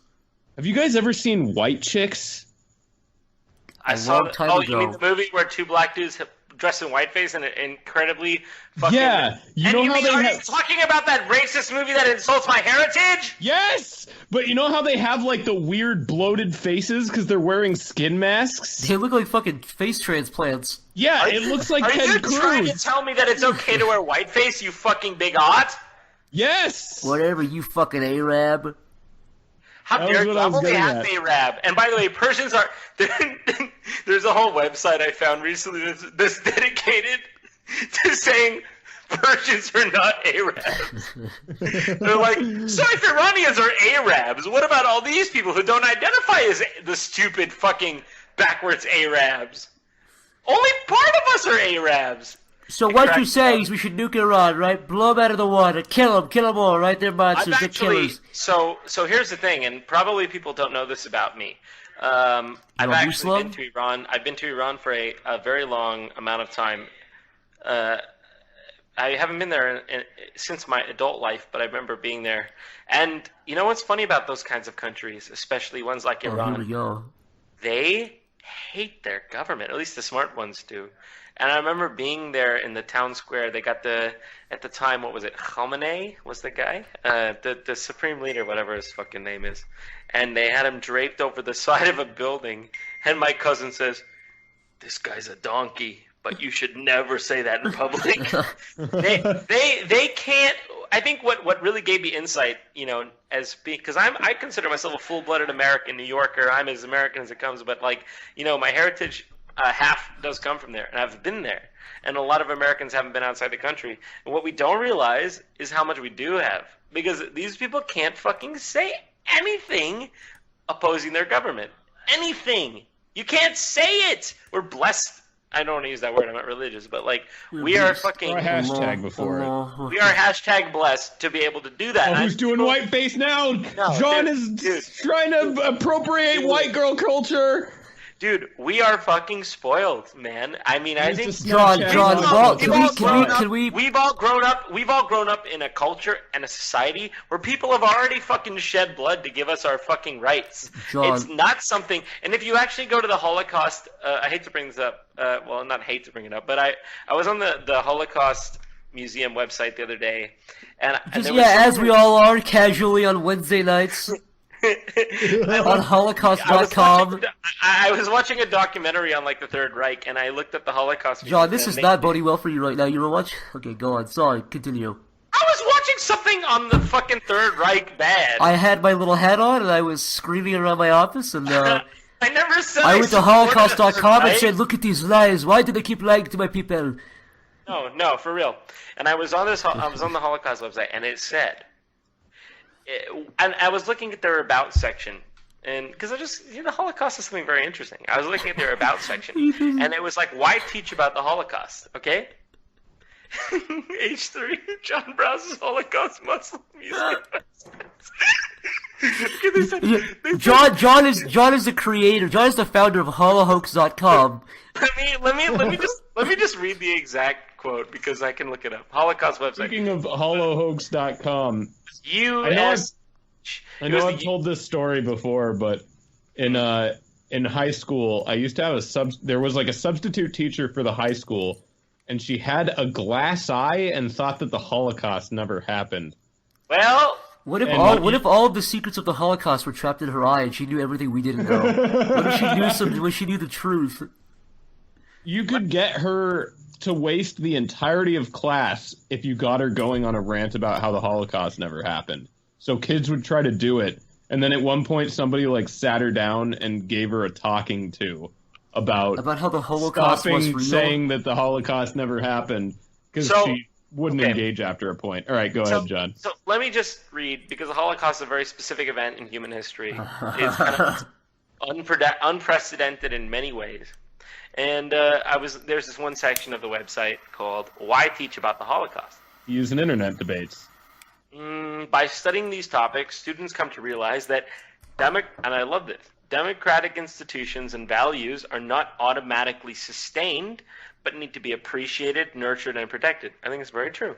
And I think a lot of people in this country have been just, they've been really spoiled. They don't realize, they don't know what the worst end of the fence is. Are you saying Hillary and her glass eye don't believe in the Holocaust? Is that what I'm hearing? Nothing of that. I'm just saying. While we're on Iran, I'm just saying. Can you please tell the story of the little boy? I really think people have, for some reason, because things have gotten too good, maybe, forgotten that things can get bad. And things are not... Actually, it's not that things can get bad. Things are usually bad. Things are naturally bad. But, it's like a strong culture of fighting against that stops it. And that's what I believe. So screaming. John, while we're on it, can you please tell the story of the little boy you met in Iran, the little saint, the little boy that lives in all of our hearts and all of our glass eyes? You talking about the little blind Iranian boy I met? Or are you just joking? No, the other blind Iranian boy that roams all of our streets. Like, did I ever tell you about the blonde? Yes, you have to tell it here. Well, you're actually talking about the blind one I'm talking about? Yes. Oh, yeah, when I was in Iran, I went to this part, and I forget. Let me look it up real quick, because I can tell you. Did he bump into you, and you said, "Watch where you're going, freak"? No, I'm going to look it up on Google Maps, because I want to see exactly. You said, please, will you moderate my forums on holohoax.com? Yeah, okay, so it was an area near, okay. It's a place called Ali Sadr, and it's it's about west of Tehran, the capital city of Iran. And what it is, it's a big cave structure. It's really interesting. And you go into it with like a boat, like a little gondola, and they take you through the caves. And like a lot of you ever played that game like Aladdin on SNES? Like that one level where they go through the cave with all the stalactites, stalagmites. It's really, really cool. And so we went through there, right? And I was on the streets around there in Ali Sadr, and obviously since it's not like a first world Western country, there's a lot of shit you don't see in the Western countries. And I was in like a fucking bazaar area, and a fucking blind 8-year-old boy. I was like 10 at the time. And he must have been like maybe 6 to 8 years old. He comes up to me and he's like, take this. I don't remember exactly what he said. He said it in Persian. You know, he lifted some shit to me and basically said in the English translation, like, here. And I was like, okay, what? And he's like, pay me this money and I will give you a fortune. And I was like, okay, what? So I gave him the Iranian money that I had, right? I gave him it, and obviously the exchange rate is huge. So it's huge. And so, you know, it wasn't much to me. I gave him a couple cents or whatever the fuck it was in our money. And he fucking has a parakeet. He brings a parakeet over, and it comes out of its cage, and it fucking maniacally rips a fortune out of a bunch of cards. It rips a card out. And he reads the fortune to me that a parakeet was trained to pull out. How did he read it? There's a blind boy. He was blind, fully blind. I'm talking like this kid was fully blind. Just a street urchin boy. You're not answering my question. You're emphasizing it. How did he read the card? In Farsi, in Persian. No, he's but I mean, if blind! he's blind, You were duped, John. how does he read a card if he's blind? Oh my god. John, you retard, you've been duped. No. He was blind. He must have just given it to me. He was definitely blind. Trust me. I would have noticed. You said you gave him a couple coins, and Trust he said me. He had two milky eyes. He was blind. You said he hissed at you and put his mouth to yours and sucked the demons out of you. You know, maybe my dad read it to me. I don't And then he whispered, "Make a video game show on the internet when you get back to the." He said, "What the crap?" The kid was definitely blind. Trust me. He was blind. I remember this. The one thing is something you don't forget. And I just remember thinking, like, damn, dude, even on the worst streets of America, you ain't gonna see this shit. You ain't gonna see a blind boy come and try to sell you a fortune. And I just think we're spoiled, man. We ain't got no blind boys on our streets. And that blind boy grew up to be JonTron. That was his parakeet. That's the moral of the story. I just think, like... What if the real John is in the body of that blind boy screaming for help, and nobody can... Well, everyone can hear him, but everyone just ignores him because he's fucking blind. Yeah. Blind people scream weird shit all the time. Like, I'm blind, and you're like, dude, just leave it alone. Leave it alone. Like, the dimension that I see is not our own. Help me, it's a nightmare here. Do you know what really blew my mind about Iran, though? And you know, I'm somebody who really does believe the Middle East has a lot of problems. A lot of problems. I don't sympathize with it. But Iran, you can just buy women and it's a lot easier? No, actually, Iran is different than the other Middle Eastern nations. It's actually pretty nice. You know? But not their government. I think it's actually surprising. From what I hear, the people are quite a bit different from the government. I mean, after the Iran deal, the people were fucking cheering in the streets, from what I saw. In what? The people were cheering in the streets. They had like streams of people in the Iranian streets cheering after the nuclear deal was passed. The Iranian people, I think, on average, are very good people. Very bad government. Really bad government. They hate their government. It's a very oppressive regime. They don't like it. And I think the only reason you don't hear dissent is because they shoot you. Look at the Green Revolution. They shoot you. They'll kill you. That's why you don't... there's not one single green person left. They eradicated them. They eradicated all of them. The biggest tragedy is, like, Iran is considered the biggest threat to, like, America. Well, this is breaking news. Somebody said check CNN's page because the blind fortune boy was just assassinated. You guys, he was shot in the fucking back left temple. The blind Iranian boy was just shot. It's on TV. It's being streamed. Dude, you know what? Okay, so the new guy, is it Rouhani, is the new president? The last president from Iran, Ahmadinejad. Everybody know. Here's the problem. He was the famous old Holocaust denier. That old chap. If a Persian boy, myself, cannot pronounce your name, you're too Persian. What is it? Ahmadinejad is this fucking guy. Anyways, he was like, listen. I'm not saying the Holocaust didn't happen. I'm just saying, why not study it, okay? We just want to study. Why not look at the facts? I don't get. What are you so upset about? All I am saying, look at the fact. He is not 6 million dead, okay? Okay. I'm sorry, I can do a perfect Persian impression. Yeah, John, take it away. come into my house. I give you chicken. I give you rice. But all I say, all the Jews did not die. Okay, only 6 million. This is too much. Okay, was our fucking Iranian president for fucking however long. And Granny Glasseye, she when she would argue against the Holocaust, she would say things like, if they really burnt all those Jews, all the gas and Jew dust would float into the atmosphere, and it would have created the apocalypse. That's how the dinosaurs were killed. Actually, all the Jews were killed the first time. Yeah. The Jew dinosaurs, dude. The Holocaust denial makes no fucking sense to me. I mean, dude, literally, when what was it, President? I always forget. What was the president that went and saw it? There are people that are still alive that were in it. No, not that. The president who went and actually saw the Holocaust right at the front. Was it the U.S.? Yeah, who was it? Well, FDR was in power when that happened. So no, it wasn't FDR. Was it Wilson? Woodrow Wilson? No, that was way before the Holocaust. They're saying Truman in the chat. Yeah, I was going to say it had to be either FDR or Truman. No. Oh, I think it must have been. It must have been Truman or FDR. Hold on, let me look it up. And you were talking about Truman, who said, like, we need to take pictures of this and save it so nobody forgets it, right? It wasn't Truman, was it? It must have been. He was the successor to FDR. It had to have been. Let me look it up here. You were talking about the guy that said, we need to take pictures of this to preserve it so people believe it, right? Is it FDR? Eisenhower was after the Holocaust, wasn't it went FDR... I think it was Eisenhower. Yeah, the guys who went into the Holocaust afterwards. That late? Eisenhower was... Oh, was he a general at that point? Oh, after. I thought you were saying while it was happening. No, they went there... No, like, immediately after it happened, they went there, and they were like... Yeah, well, that would have been Truman, though.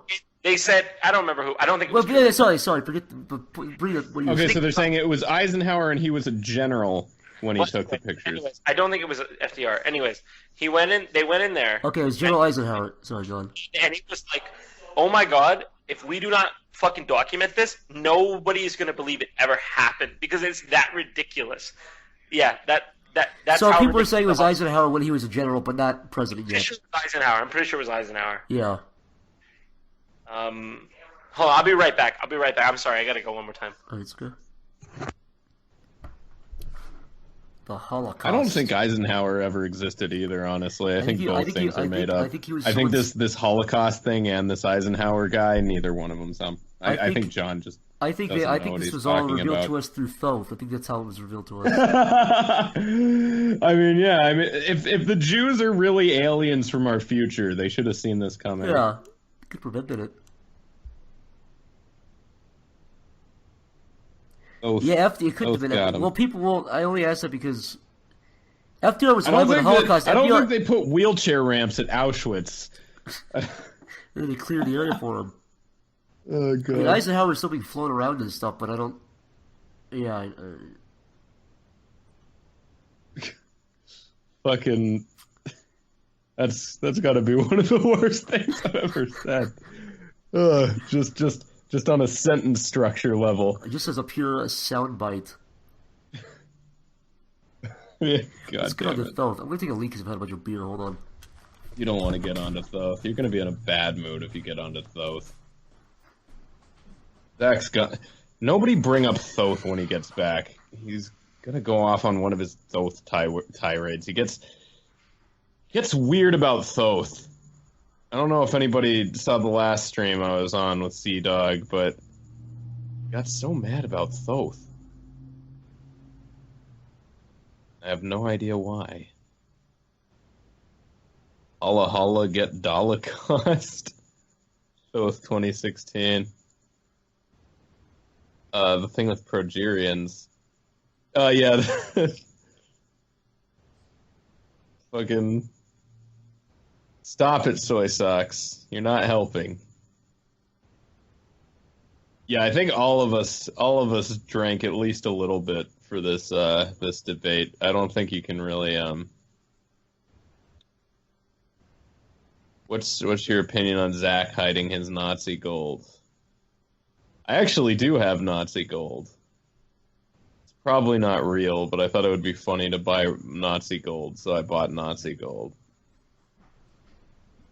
So either it's real Nazi gold, or there's a mill out there that prints fake Nazi gold. Okay, Daddy's back. Right on. Damn it. What happened? Stop it. What? Just nothing. Don't look at the chat. They're not talking about anything. Thoth? Folks, we have a lot of problems. Zach, you need to calm down about Thoth. Listen, guys, people were getting upset when I was yelling earlier about the voting thing, but what I really want to yell about is Thoth, alright? Zach, stop! Let's talk about Thoth. I think Thoth. You're too mad about. I don't like it either. I think when Trump, a crazy person believes existed and talked to 15-foot tall pharaohs. You're wrong. You're wrong. I get it. Wrong. I get wrong, it. Wrong. You're I get wrong. it. Okay, I get why you're mad You're about wrong. Thoth, but you're too You are so mad wrong. about Thoth. You have no idea how wrong you are right now. Okay. Look, I think Trump was channeling Thoth. I think that's why he won. He was channeling Thoth. Wrong. Yeah, and the Indigo children that were trying to telepathically move their messages from their head into Hillary Clinton's weren't doing a Trump very good job. was floating the image of a dog bone into her head and distracting her with his psychic abilities. He charged his third eye before the debates. He did. He probably had a crystal around his neck underneath his suit. That's where his other hand was when he didn't see it. It was holding a crystal. He was clenching it. He was sweating. Yeah, I was wondering. There was one point where Trump mouthed the word dodecahedron. And you saw the Secret Service begin to faint. Oh, god damn it! Yeah, that was a fun thing to watch. I'm gonna go and do it this show because people are complaining that they're hearing Skype noises. Yeah, I mean, it was entertaining. I mean, I still stand by our analysis of it. I mean, I'm curious. I'm really curious to see how this affects the polls. Me too. Because there's a lot of different audiences that hit. Yeah. Who it's going to affect most is people who are undecided before. Trump supporters and Hillary supporters are going to think that the other person, their guy won, their candidate won.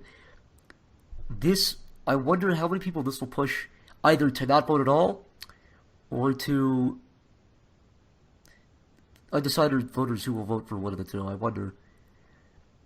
I would tell people to look out for the polls, go on Real Clear Politics. Yeah, look out for the hidden Mickeys that appear in the background of every debate. You can count 7.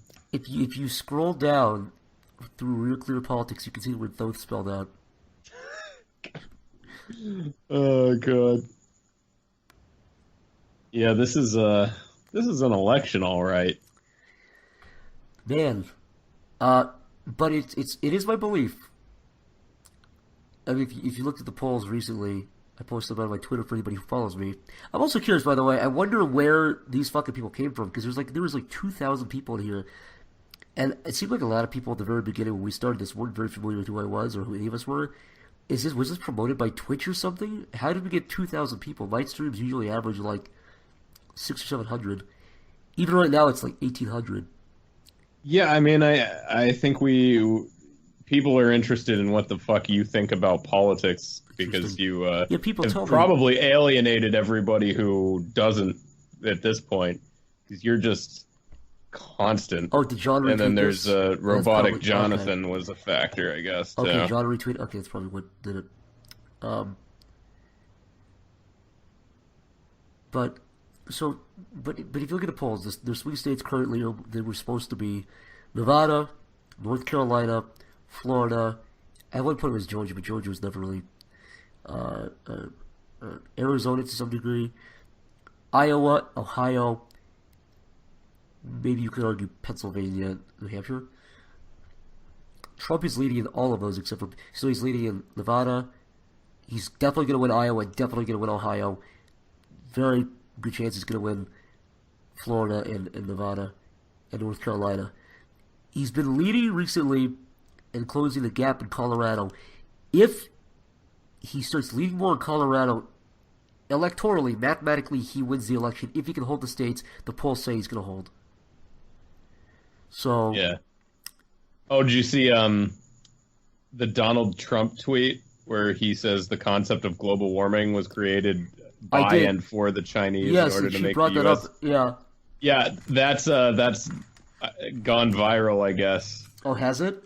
Yeah, because I saw a screenshot of it, and then I just saw somebody retweet it, and it's got 83,000 retweets. Oh, no. So people, yeah, that was one thing where he was just like, no, and then he like clearly said that, but that's one thing that's what he does. Yeah, and if he can effectively like sidestep Which the I think is what question he in did. a debate, yeah. Even if, look, people confuse. I'll say it one last time. I won't get too redundant here, but people confuse me saying that I think he won the debate by saying he was right. I don't think he was right. I don't even think he had better ideas. I just think he was a better debater. I think he was better at sidestepping attacks. I think he was better at neutralizing Hillary's attacks and turning back on her and making it about her. He controlled the environment. Everything was about, what is Trump going to say? How is he going to turn this back? The debate, Hillary was talking about Trump. The debater was talking about Trump. Trump was talking about Trump. It was Trump's debate to be won, to be had, and he usually does that. And when you do that, when you control the room like that, you can basically phrase every question however you want to, and he did that constantly. I have more experience. Okay, I have better. Where's that experience gotten us? It's all bad experience, for example. That was, I feel like on a surface level, especially when he was like, "Oh, your experience is bad experience." That was like, I mean, it is like a snappy one-liner comeback, but it's a pretty strong one. It is. That's what I'm saying. People don't realize this. I'm not saying what I'm saying based off of liking Trump. I'm saying it based off of previous debates. That resonated with people. It doesn't matter. Look, I'll say it again, too. Excuse me.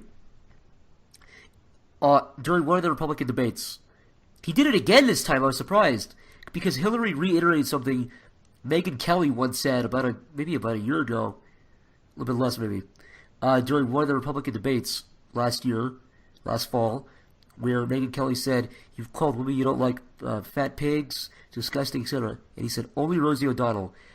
It doesn't matter what he says after that. You got a reaction out of that, and that's what sticks with you. It's an anchor point, right? You anchor to that. And Donald Trump is very good at doing that. Even if you don't agree with what he says after he says that, you remember that. It sticks with your brain. Hillary had none of those. She had a lot of consistent stuff. But humans on an emotional level don't think about consistency. You know what I mean? Yeah. You remember and you marinate with what felt right and what felt powerful. When you go, oh my God, or ooh, when you do either of those reactions, there's a lot of those. Speaking of ladies, this dick is guaranteed to feel right and feel powerful. His dick? This dick. I-O air horns. You are such a loser.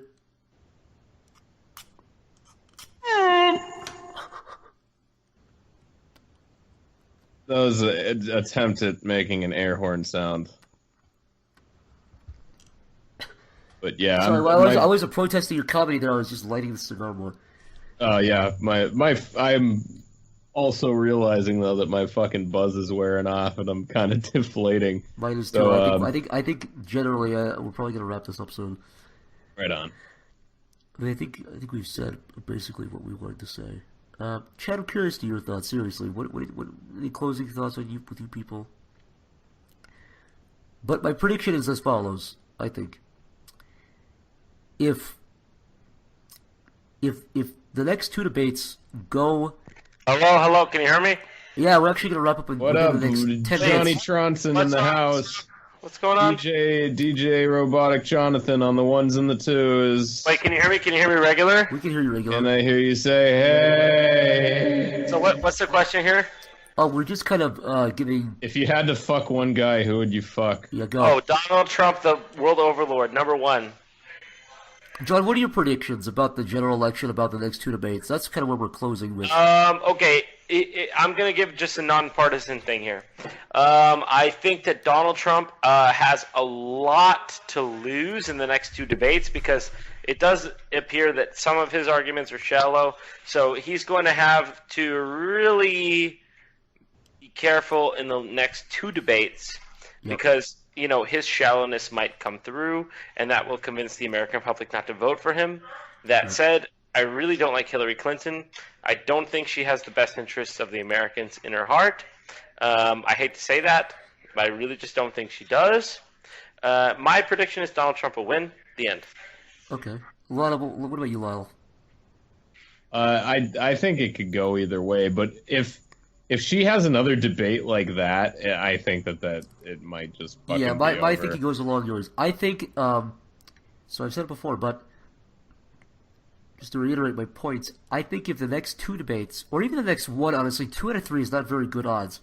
I think if the next debate, more likely if all 3 debates go how that one did, I think Donald Trump will win. Yeah, I think if she kind of shakes it off next time and becomes a little more animated, a little more off the cuff, for the next 2 debates, I think it'll be really close. Historically, here's the important thing, people, too. Historically, it is very hard for a sitting party who's won 2 terms to get a 3rd term. So, for example, Bill Clinton won twice, Al Gore won the popular vote but lost the election. George W. won twice. There's no way in hell he could have won a 3rd time. Yeah, Donald Trump is definitely the favorite to win. Historically, he is. Yeah. Actually, that guy that predicts elections, who's Alan Lichtman, yeah. Yeah, he is. What do you call it?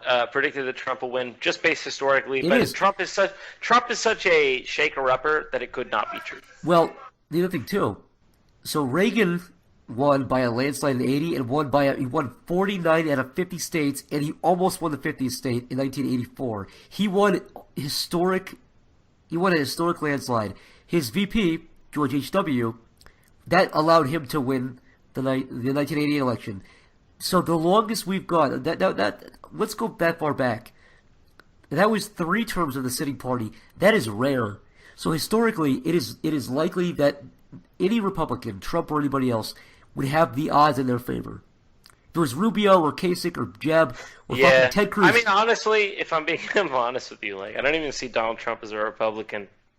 I see him kind of almost as like a weird. This has been said before, but I agree with that. I see him as almost kind of a weird New Age, hint of libertarian, hint of like Rockefeller Republican, like a New English Republican. I mean, the guys from Brooklyn. He's not exactly your classic Republican. Yeah, FDR and Eisenhower were the only exceptions to that rule, but FDR again is an exception. But it's hard to win three times with the sitting party. So.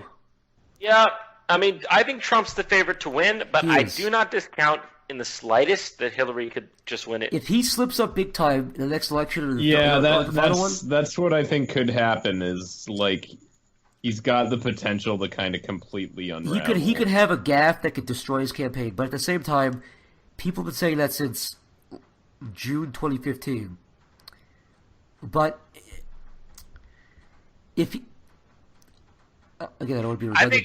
Look. Do I think Trump can lose? Absolutely, and it's not even a small. Yeah, margin. I actually think he could lose by a big margin. I don't think that's gonna happen. I think it's weak. Well, unless he fucks up really badly. I think if the election was held today, I think he'd win. But listen. I think if it were held today, he might win. I think he won this debate, and I think he's a favorite to win. Yeah. But I do not think it's decided. I think the American people will show their vote just by voting. We'll see. It'll be like Brexit. Here's something that one's talking about too. This is interesting. The VP debates. I think that could hurt Trump too. If people see what a retard Mike Pence is, that could really hurt Trump. Oh yeah, Mike Pence. Oh, that's true. If he Sarah Palin's it up. Yep, absolutely. There's a reason he hasn't had Mike Pence speak ever. Right. So that's my point. The reason he picked Mike Pence and not Chris Christie or someone like that is because he didn't want somebody as feisty as he was. He wanted a fucking vanilla, boring as fuck guy who could say it. People forget he is a VP. And Hillary did the same thing. Yeah, well, I mean, both of them kind of did that. They both did the same thing, yes. They're both essentially crash test dummies with the word Democrat and Republican written on them. It's actually one thing I disagree with Trump on really a lot. I don't understand why he elected he chose somebody from the extreme Christian right. Because he wanted to capture the vote a lot. I know why. He did it to pander, and I don't like that. Yeah. Well, because Mitt Romney lost a lot of evangelical votes, and there's a lot of them. Mitt Romney lost a lot in 2012. So, did he, as a Mormon? Yeah, he did. It was enough that if he won all of them, he could have won the presidency, I believe. Don't quote me on that, but I'm pretty sure. He for sure could have gotten closer. I would say, I think he could have won. I think he was only out by about 1 million votes. But the VP debates is something that one's talking about. If Pence looks like a fucking moron, that could hurt Trump. And Hillary will use those fuck-ups, if he does fuck up, in the other debates with just Trump. And Trump will have to defend him. Because it's his running mate. So that could be a point. That could be his Achilles heel. Yeah, we'll see. And no one's talking about it right now. No one's talking about it. I don't think it's a surefire win. I never thought it was. But, I still don't think Hillary is as strong as a candidate as so many people make her out to be. That's my final statement. It's not a surefire anybody makes it. I think Hillary Clinton cares about one thing, and that's the birthing chamber in her basement. And she needs to win the presidency to get as much money and resources poured into that thing as possible before this body expires.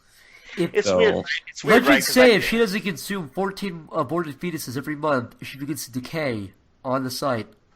It's true. Yeah, I mean, if I did vote for Donald Trump, it would be the first Republican I ever voted for. Yeah, I mean, I've never voted for a Republican. I've said before, I said openly in streams before too. I dislike Hillary. I don't, because the reason I won't vote for Hillary, as somebody who voted for Obama and voted for Bernie, people go, well, she's like 95% them. It's like a third Obama term. No, it's not. It's not. I really don't think it is. I'll say this right now on the record. I would vote for Obama a third term rather than either of them. But she's not. She's not a Democrat. She's not a Democrat. She's really a moderate, almost Republican. She's like an '80s Republican almost. I just can't. That's why. Obama's okay. There's a lot of stuff Obama's done that I disagree with. At least he has the charisma factor. At the very fucking least. At a bare minimum, he's a likable dude. Obama falls under the umbrella of presidents you wouldn't mind getting a beer with. That's for sure. But there's a lot of stuff Obama does that I just, I'm just starting. I don't know if I'm just becoming this. Like I said, I voted for the guy twice. I don't know if I'm just starting to become cynical, but there's a lot of stuff I'd like to see addressed. He sort of brings up a good point, you guys. You have to realize I'm not in the swing state, so me not voting in California. If I was, I'll say this to go back to the me not voting thing. If I was living in Ohio, Florida, Pennsylvania, which I'm not going to be voting. That's why I'm not voting. I was considering voting for one of the two if I lived here, but I'm not. So this is a recent decision to not vote. I'm going to be living in California within the next 2 or 3 weeks. There's no point. That's a state where you can stay home. No, I agree with you. I live in New York. The Democrats are going to win here. So I'll say this: if I was in a swing state, I would vote for one or two of them. So it's multiple factors why I'm not voting. Yeah, I guess I just Obama, he's all right. He's not that bad. I mean, it's hard to hate on Obama. He's a very likable guy, but I just think maybe he's not super serious about fixing some issues we have. He's not perfect, but he's not Hillary Clinton. That's all I'm going to say about that. He's much better than Hillary Clinton. There's no question about it. Obama's really like a cool guy on a lot of accounts. But some interesting things to point out really quickly to kind of wrap my point up about just the whole election in general. I'm not sure, and they say statistically and historically, primary election turnout does not have any say on the general election, but Trump won more votes than any Republican ever in any primary. Won 14 million votes. I think George W. was the previous holder of most votes. I'm almost certain Trump will win. If I'm wrong, I'll be very surprised. But here's the interesting fact. So Trump won 14 million votes. That's like 2 or 3 million more than George W. did in 2000. during the primaries. Hillary won less votes than she did by a couple million than she did in 2008. So, does that translate as less enthusiasm for her? I don't know. But she clearly does not have the enthusiasm factor, and I guess this election we're going to see if that's going to play a big role. I mean, it played a big role with Obama. Right. We'll see. Right, the enthusiasm factor really... Because I think John Kerry had no enthusiasm. He's not a guy you can enthusiastically back. Listen, Obama, if you guys remember, because I was there for both campaigns. Obama's first campaign was hope. That was his campaign. Hope and change and hope and change and change and hope and change. And hope and change, okay? And I'm going to be honest, for those communities that he said he'd help, he didn't. So, okay, but I agree with that, but let's also back it up. You gotta, and I know this is a common talking point. I never said he should have done it. No, this is a completely different point, but on the whole Obama thing, this is a common talking point against Democrats, or amongst Democrats, but I think it's accurate. Remember where we were in 2007. He brought us back from some pretty... No, he wasn't fucking like FDR, but he brought us from the brink. No, Zach, I've said that before, too. Stuff, right, that's all I'm going to say. I've said... Listen, man, I've said that before, too. I think that George W. Bush was a hard thing to fuck it up. I mean, how much worse could you get? Yeah, okay, he brought us back from some of that, but, I mean, just... I don't want to get somebody said something interesting in the chat. Look at the way things are now, and they're not exactly great. Somebody in the chat said something interesting. And I don't. By the way, I think it's ridiculous to blame your president for everything that goes wrong. Yeah. But I think Obama. Obama did a lot of things very well. He did some things not so well, but we're not voting for a third term of Obama, so that's where we're at. By the way, can we just talk about how stupid that amendment Trump, is? it would be a whole different ballgame, man. Can we talk about how stupid that amendment is? What if Hillary Clinton tears her uterus out of her body and stretches it over her head and then draws Obama's face on the uterus? Obama's a cool guy, man. I mean, any of us would. Hillary needs to go out in blackface and say, "Look, it's me, Obama, you guys. Pokemon, go to the polls." Would y'all niggas like to see my hot sauce? Let's be honest. Any of us would kill to have a beer with Barack Obama. I don't know that we could say the same for Hillary Clinton, but I bet you any of us would love to have a beer with Donald Trump. That's all I'm saying. And it's not because she's a woman, for fuck's sake. She seems like a huge killjoy, yeah. She's a killjoy. And those other two when people guys. talk about the woman thing, Jill Stein, her flaws included, she's at least a fucking human being. Yeah, you can have a beer with Jill Stein. Jill Stein she's way better than you can have Barack a joint Obama. with Jill but Stein. Stein's a fucking gilf. Yeah, but Jill Stein is pretty cool, okay? But she also brought up 9/11 conspiracy theories, and I ain't got time for that shit.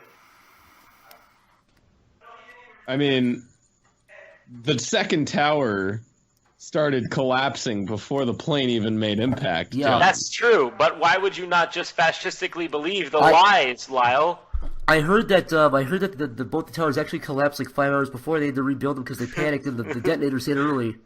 They had to rebuild them because they detonated. I heard that both towers started whispering to each other, "Hey, you ready to have a controlled demolition right about 5 hours from now when the planes come?" It's true, man. I mean, Jill Stein she's an okay candidate, but I really don't think she's better than Hillary or Trump. I'd rather vote for Hillary or Trump over Stein. And I don't like Hillary. By the way, I love these caricatures, Zach. Yeah, they're very good, Zach. I love you just left them. By the way, I'd like to make a cartoon out of this and get it out before the election.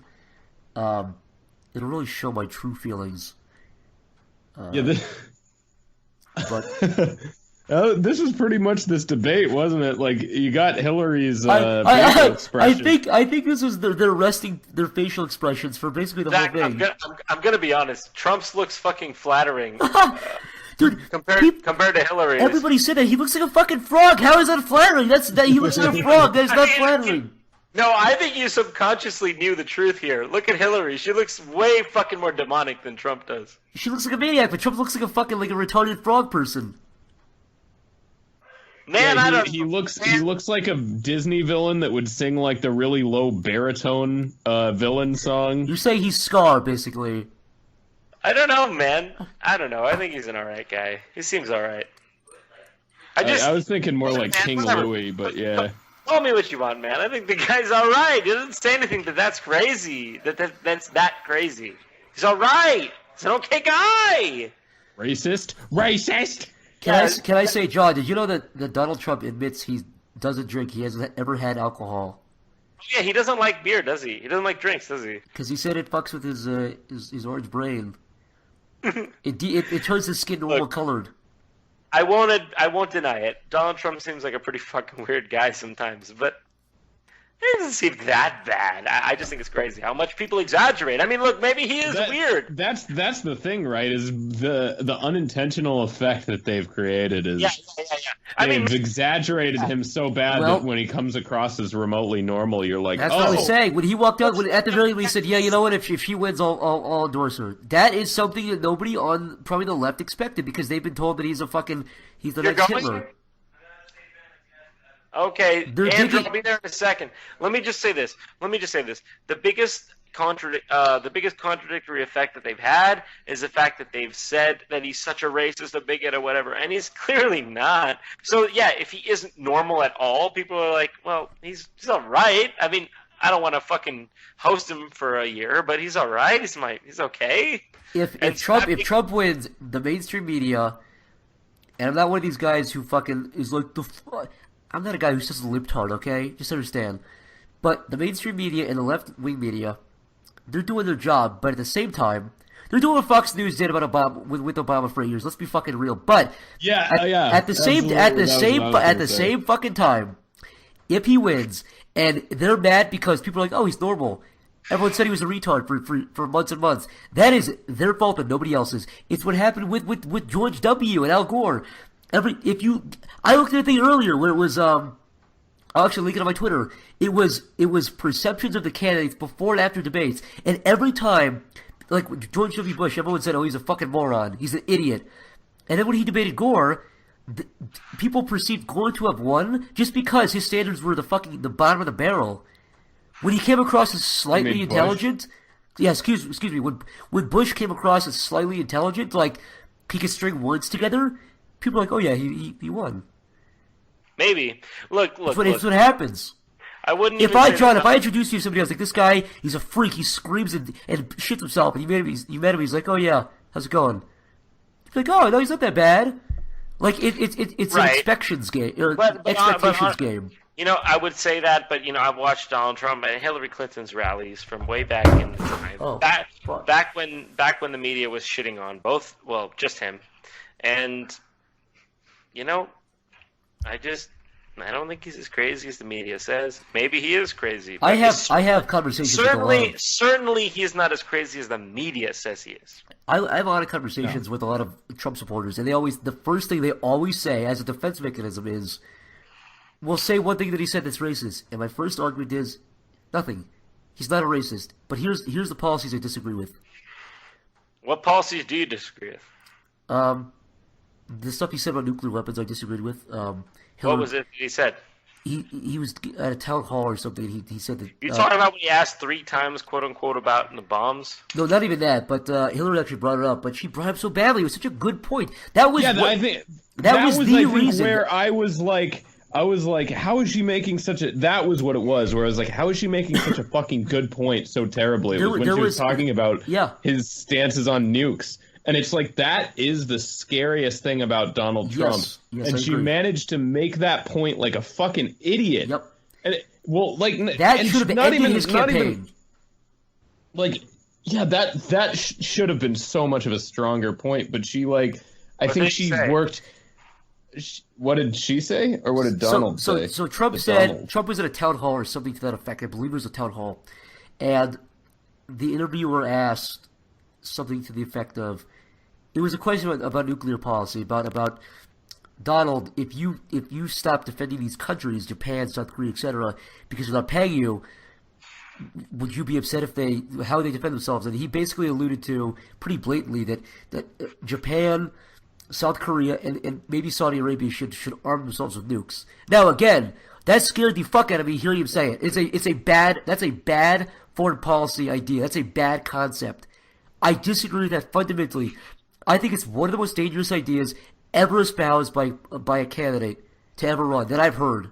It's the most for those countries to get nukes. Yes, You don't want to do it. It's a domino effect. Because in Iran, why did he even suggest that should be a good thing? I don't know. So my point is, when because Hitler he's like, yeah, they're our friends. They can have nukes. Yeah, that was his point. They're our friends, basically. And you know what, when Hitler brought that up in the debate tonight, she went, "Well, you said that Japan and South Korea should have nukes." And he went, "No, you're wrong." And she never did anything with it. How do you make a point so pivotal to an election so fucking badly? She should have harped on that. That is bad on her part, but I don't see the problem with Japan and South Korea having nukes, personally. Because it's called the domino effect. And okay, let me ask you this: Why can't Iran have nukes? If those two have them, why can only our friends have them? Why can Saudi Arabia have nukes, but Egypt can't have them? I know what you're talking about. By the way, mutually assured destruction, John, is as soon as anybody fires a nuke, everybody fires a nuke. And by the way, what happened when America got them? The Soviets got them. The English got them. The French got them. What happened when all those guys had them? The Chinese got them because their argument was, well, if they can have, why can't we have them? By the way, what happened when India got nukes? Fucking Pakistan got nukes. I gotta admit, North Korea got nukes because they were afraid that the U.S. had nukes. It is it's not theory, it's not a hypothesis, it's fact. No, I understand what you're saying, right? Fact. It's game theory. I understand what you're saying, and it makes perfect sense, but, I mean, do you really think that's going to be sustainable forever? That's what worries me. That's why I think countries should be forbidden. I think that should be the front of the issue of the United States. That should be the issue. Because, man, that only goes so far. If a place like Saudi Arabia gets nukes, you're in a whole different... We're done. We've never had a nuclear-armed country have a coup, a dangerous overthrow of a coup, or destabilize dangerously.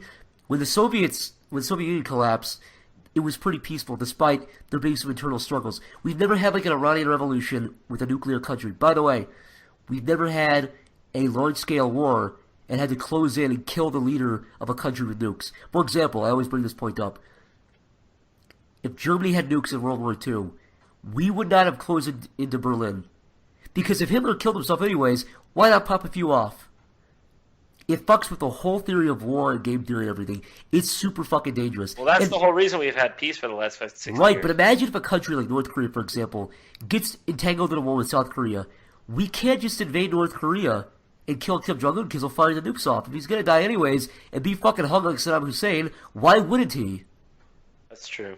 It's fucking dangerous. Well, you're not wrong about that at all. Anyways, I gotta go. Okay. But it's been real, dude.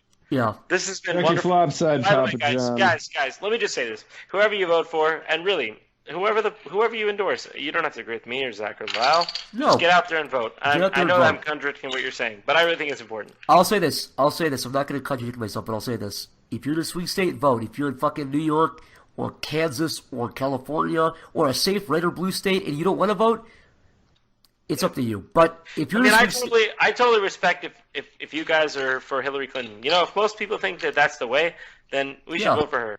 So look, just it's democracy. Vote, man. Just vote. It's democracy. Democracy, man. That's what's beautiful about it.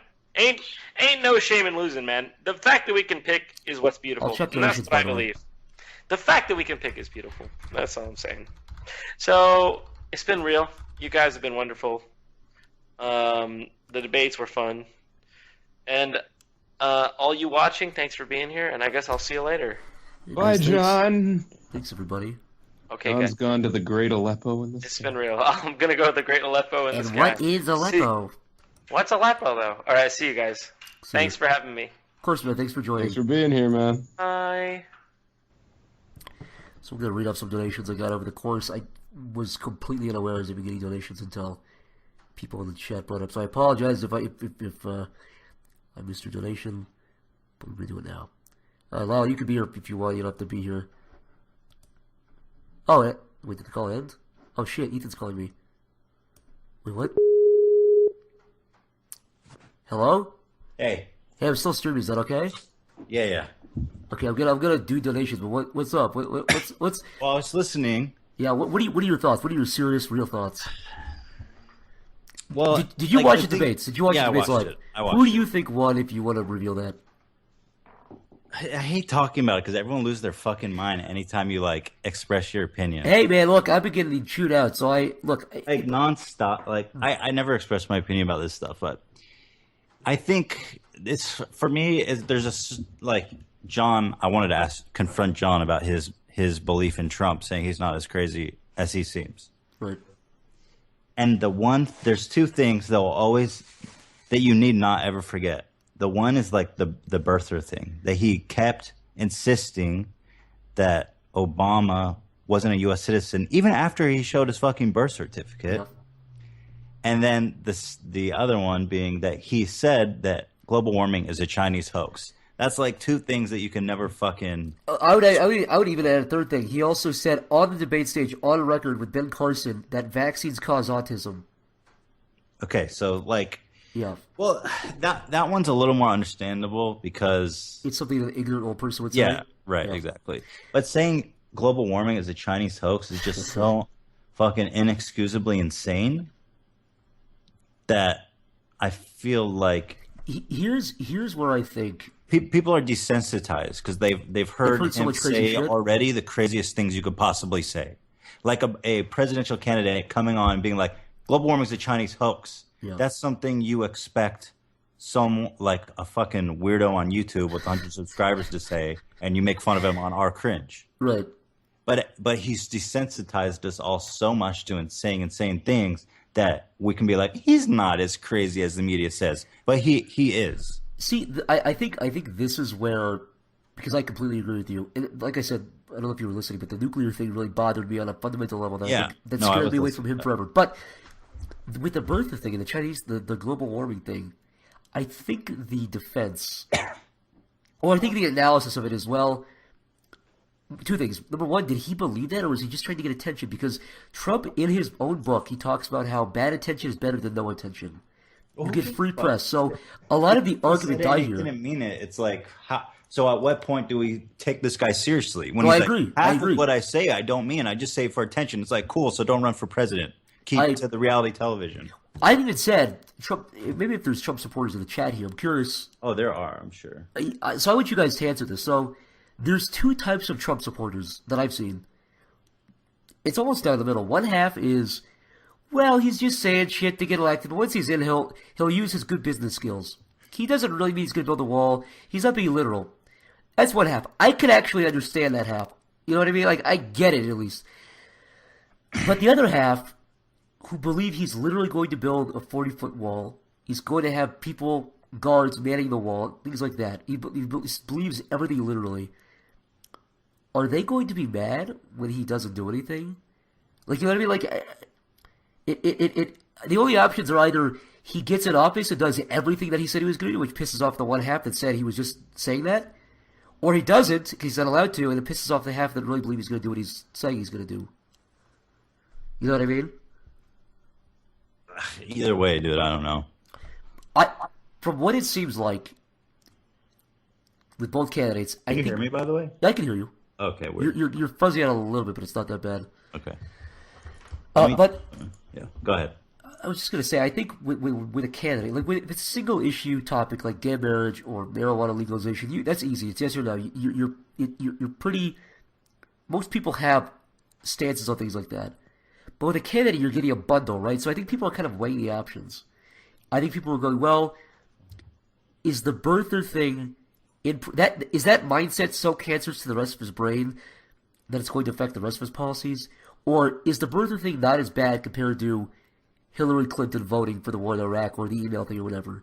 I think that's what people are weighing. I don't believe, and I'm not justifying it, but I'm just trying to... because I think that's what you do with any election. You go, well, there's good and bad with each candidate. Even Bernie Sanders had negatives for sure. Well, but the email thing, I don't really even... Well, I think the concept of why it's negative is that because she intentionally misled the entire public, like vehemently, like passionately. She was saying there was no classified. It turned out to all be lies. Mm-hmm. That's not a right-wing conspiracy. There's video of her standing trial where she's getting asked questions point blank, and they're asking the FBI questions, and he's saying no, that's not true, no, untrue. So I think the problem behind there is not the email thing. Who gives a fuck? The idea is what's behind it, the mindset behind it, basically. You know, it's kind of like the birther thing. It's not like who gives a fuck about but it's like that's the mind behind it is the idea, right? I think it's the same thing with the email thing, where it's You know what I mean? I think the email thing is less scary to me. I think it shows. I think because it scared me too, and I think the email thing is pretty. I'm not saying it's bad. comparable to. I'm not even going to get into a game of comparables, but what I will say is it shows a level of she'll lie if she can get away with it, and I think people think Trump's. I mean, well, yeah. But, no, it's true. It's true. But he went up there and like he.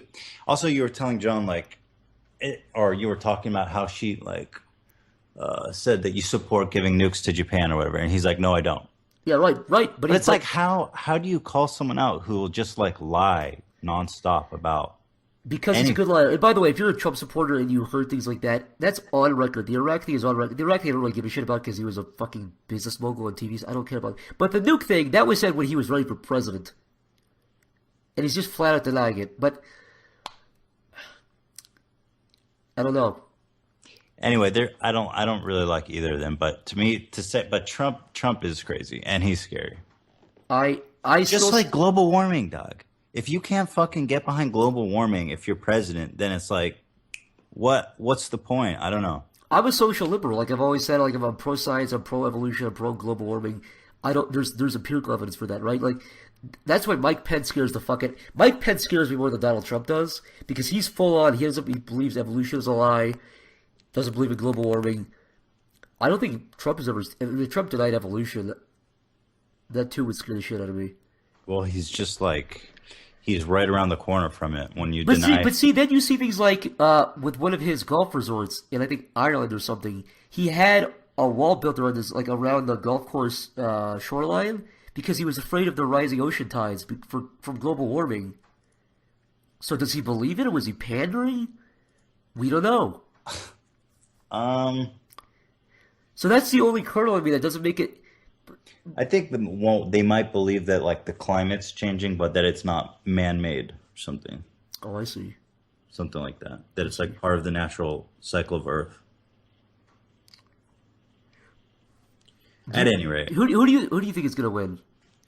Not who do you want to win. Who do you think based on gauging people, talking to people, gauging people's reactions, seeing signs?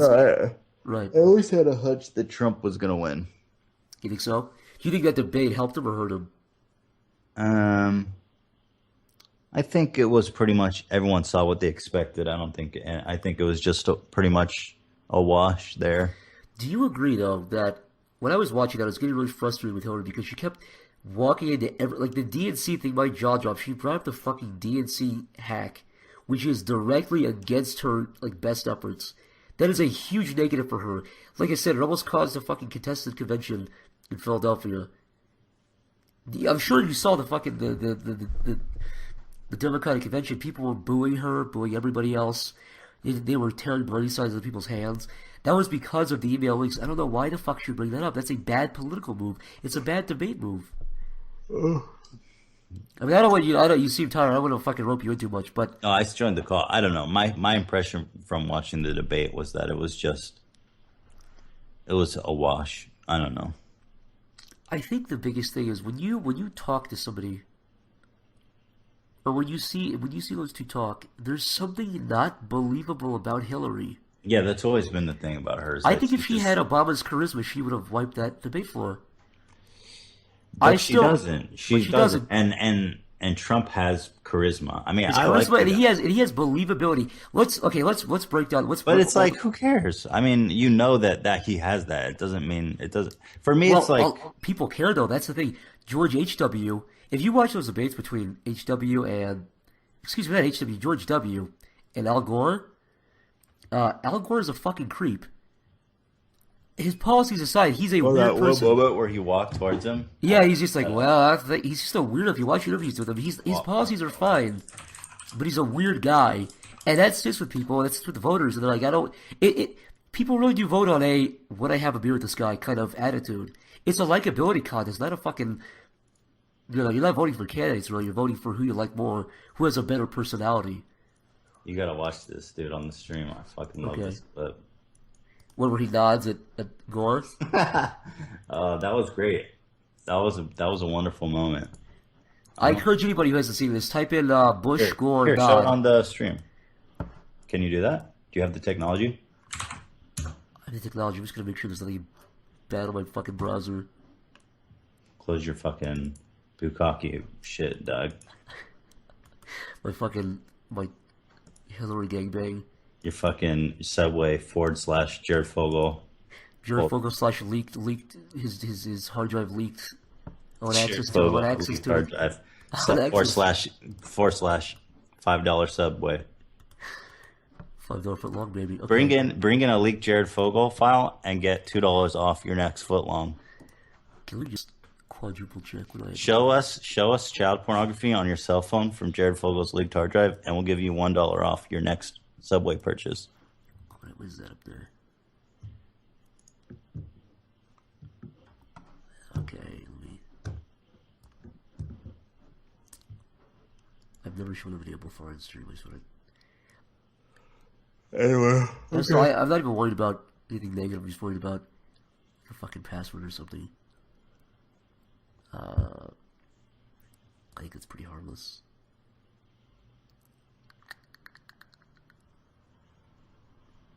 Actually, oh wait, I realized I'm using exploit. I can't even do it. I have to make a new window for it. I'll just link the video. Anyway, I'm gonna go. Alright, man. Well, I just wanted to stop by to say, never forget about the Chinese hoax. okay, no, I agree We're with too you. easy. We too easily move on past it. But it's like you're like, yeah, yes. It's like this. Not everythings are equal. It's like, yes, Donald Trump did fist a 5-year-old child to death At Subway. at Subway with Jared Fogle while they were eating a turkey. With mustard and olives. By the way, there's a video of Keemstar puking on Twitter that really disturbed me to my core. Is it new? Yeah. Did he post it? Yeah, it's fucking weird. Did he This puke on is his weird. daughter? Let me see this. This is a weird one. We should vote for Keemstar. Ew. Fuck me. That's definitely puke. What is wrong with you? I need to write that. Wait, link it to me. I'm really. What's the context of it? Did he just vomit for no reason? Apparently him and John Scarce are having a competition to see who can lose weight.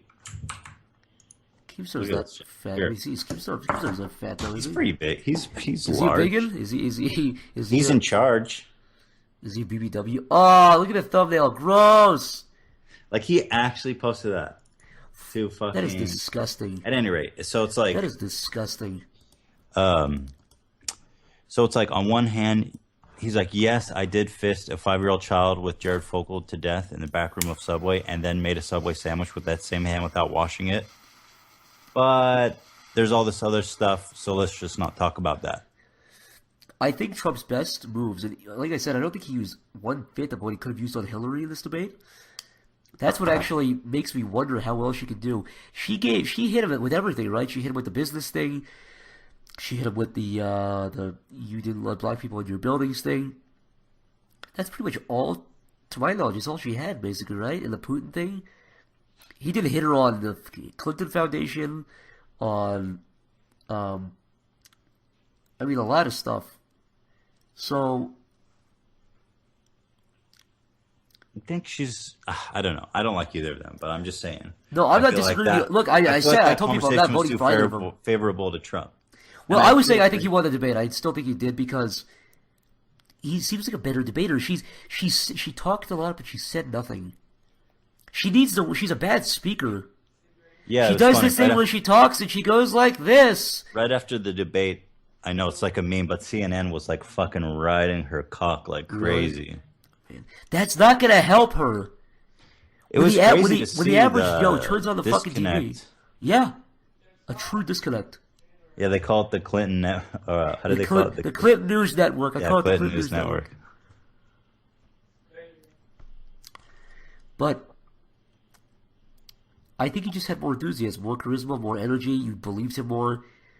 Well, I think I was kind of expecting Hillary to like have a stroke on stage, so I guess I was gonna impressed say to that. if she starts coughing in one of the debates for like 15 seconds, that is it. Dude, I want That's to see it. the roast from That's Trump. it. Dude, all you would have to... Dude, imagine this. She starts coughing. He gives her his water. There you go. He wins. There you go. That's all he's got to do. Dude, I want to see the roast from Trump. That's it. Dude, all you would have to do. Imagine this. She starts coughing. He gives her his water. There you go. He wins. There you go. That's all he's got to do. That's all he's got to do. All right. All right, man. I'll Well, talk to thanks you. for popping on in. I'll see you soon, eh? I'll see you soon. We both go vote for Trump. I'll see you soon. I'll give you my Make America Great Again hat. We can go to the polls together, arm in arm. Sounds great, dude. I'm gonna love that. All right. Thanks again, Ethan. God bless. What a fun surprise guest.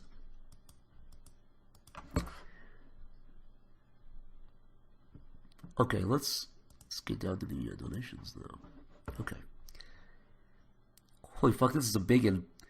Hey, Johnny Arifel, you still here in the chat, bro? I appreciate the fucking huge donation. I'm sorry, like I said, I wasn't aware that I was getting donations.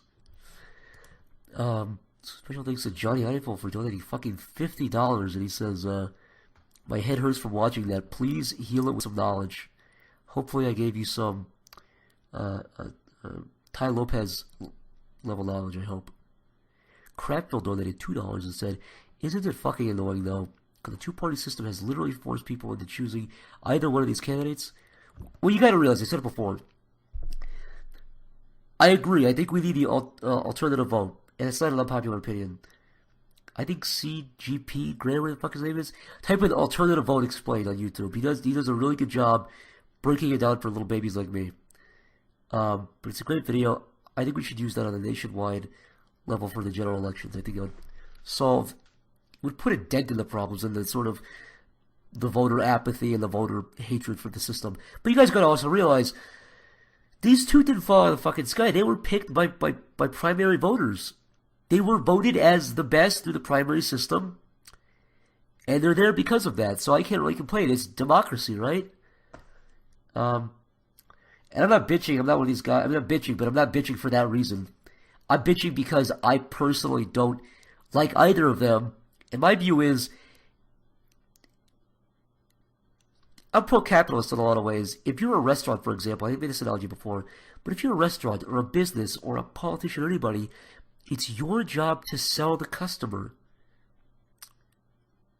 I saw this fucking obnoxious article, I think it was Huffington Post or Jezebel or Mother Jones, it might have been Mother Jones, but it was shitty on millennials for not getting behind Hillary. And it's like, no. You don't automatically get the vote. You have to earn votes. You have to be the best, most likable person on stage to get voted for. That's how it works. I'm not going to give you my vote because either guy's scarier. I'm not going to give you my vote because you're technically registered in the same party as the guy I liked. That's not how it works. You got to earn votes. But no, to reiterate, the two-party system sucks, but the people are voted in there. Trump and Hillary were voted for most. They got more votes. I back Bernie Sanders, but Hillary Clinton got more votes. Now, you can argue there was a stint for Hillary and an agenda against Bernie Sanders, but still, remove all that, she probably still would have won. She's Hillary Clinton. She had the odds in her favor. Sucks, but it's the way it is.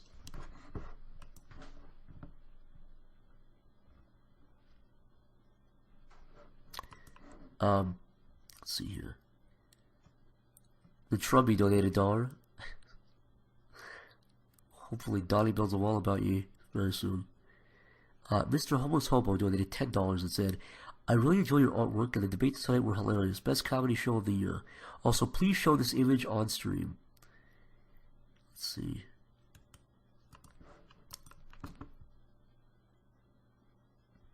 What the fuck? Okay, I'll end it with that. Okay, I'll close it out with that. TJ Ray 4 donated $5. Thank you. And he said, John supports no freedom. Zach is definitely right. I have to apologize again. The audience for like fucking 2 hours ago. When I started the stream, I was a tad more inebriated, and I wasn't expecting to get any donations for the stream. I started to talk with the guys, so I apologize. Either if the donation was directed at somebody who is not here now, who was in the call earlier, like John or Lyle or Ethan. So I apologize for that.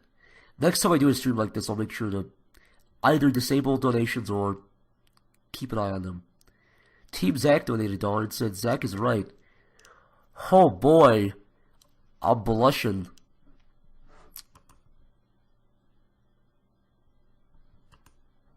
Jang130 donated $1 and said, you shouldn't be pressured to vote, but you're not directly responsible. You contributed to it. If I choose not to push down on either side of a weight scale, am I really affecting it? Trump isn't great, but at least he isn't a traitor / robot / sick. My point with that was there's a straight line between voting and someone being elected.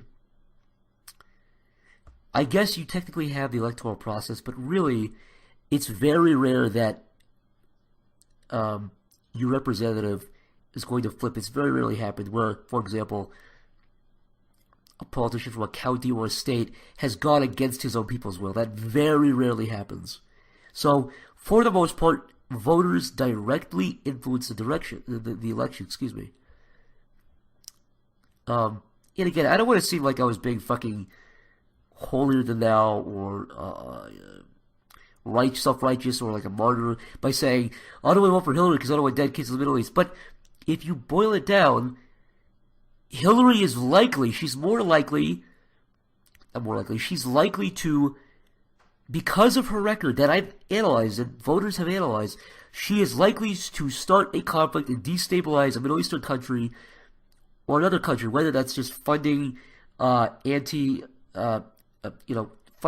militant groups who are against the person in power, like Assad, for example, or Mubarak, or Gaddafi, whatever the situation is. If you're ousting a leader, or Saddam Hussein, if you're ousting a leader or supporting resistance against a leader, you're directly causing harm. Your vote enabled the person to make that choice. Now, we could get down to a whole thing about, would Al Gore have gone into Iraq or Afghanistan? I don't know. But it is really a sort of guilt-absolving thing. It's part of it, not the whole thing, but it's a guilt-absolving thing. I don't like that. I don't like that we're scared into the lesser of two evils argument. But it's what we're stuck with. I agree with that. And I should reiterate once more, I've never lived in a swing state. I live in Pennsylvania right now, but I've never lived here during a general election. I've either lived in the Midwest or New York or moving to California. None of those are swing states at all, even close. If I was in Nevada, North Carolina, Florida, Ohio, Iowa, even Pennsylvania or Michigan, yeah, I would probably end up going to the polls and sucking it up and picking somebody that I hate the least. But I'm also not, I should reiterate too, I'm not one of the people who says your vote doesn't matter, your vote's a throwaway, your vote's a waste. I don't believe that. I think you should get out and vote if you really can. And if your vote does matter. But if you're in California, your vote doesn't matter. Trump's not going to win California ever. I mean, the days of a 50-state sweep are just gone. There's no Ronald Reagans or Richard Nixons or FDRs anymore. Or even H.W. Bushes. It just doesn't happen. It could come back, but I don't see it happening. Look, I'll even say, if it was a case of an 84 election or a 72 election where a candidate had the likelihood of sweeping the country, then I would say, yeah, vote wherever you're at. But I can't get behind either of them. The cons outweigh the pros in my mind for voting in a non-swing state. Oobser donated $1 and said, "Hey, bitch. How you doing, baby?"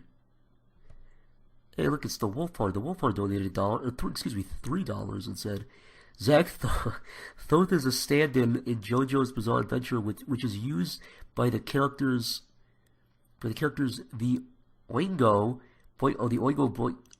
Am I autistic? Don't answer that. Let me reread this. Zach, this is like a riddle. Zach, Thoth is a stand-in. Thoth is a stand-in JoJo's Bizarre Adventure, which is used by the characters, the Oingo Boingo brothers. I swear to God, I'm not making this up. I feel like I had a stroke reading that. I might have had a mini stroke. Might have coughed a little bit too much.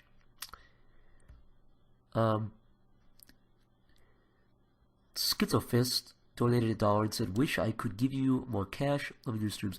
Thank you. I know politics can never be fun because either you agree with somebody or you disagree with them. It boils down to that. Either you're voting for Hillary, you're voting for Trump, you're not voting for either of them. Either you agree with me, you disagree with me, either you agree with John or you disagree with John. So I appreciate all of you who didn't agree for sticking around and seeing the different perspectives and opinions.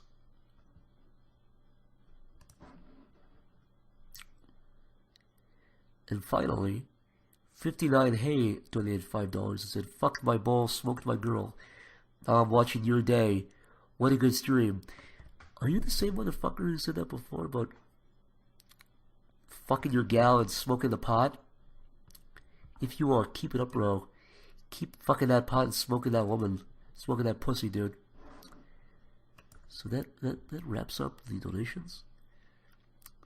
Big thanks to everybody who donated,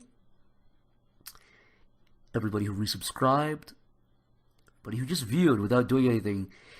I'll even be so much of a pussy as to say, thanks to those of you who watched this stream and disagreed. You know, it's important to disagree and hash it out.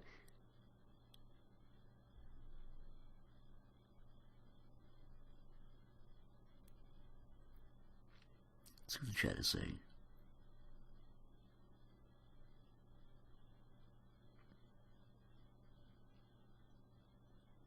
Oh, the image, you're right. I'm not going to end the stream quite yet.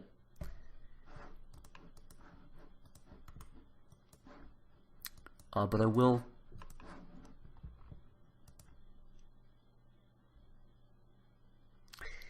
Let me light this little cigar up, and we'll just kind of we can go with the chat a little bit.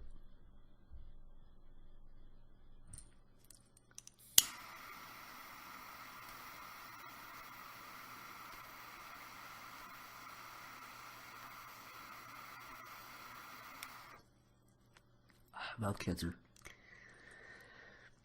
And on to viewer apathy. I don't know if this is a good idea, but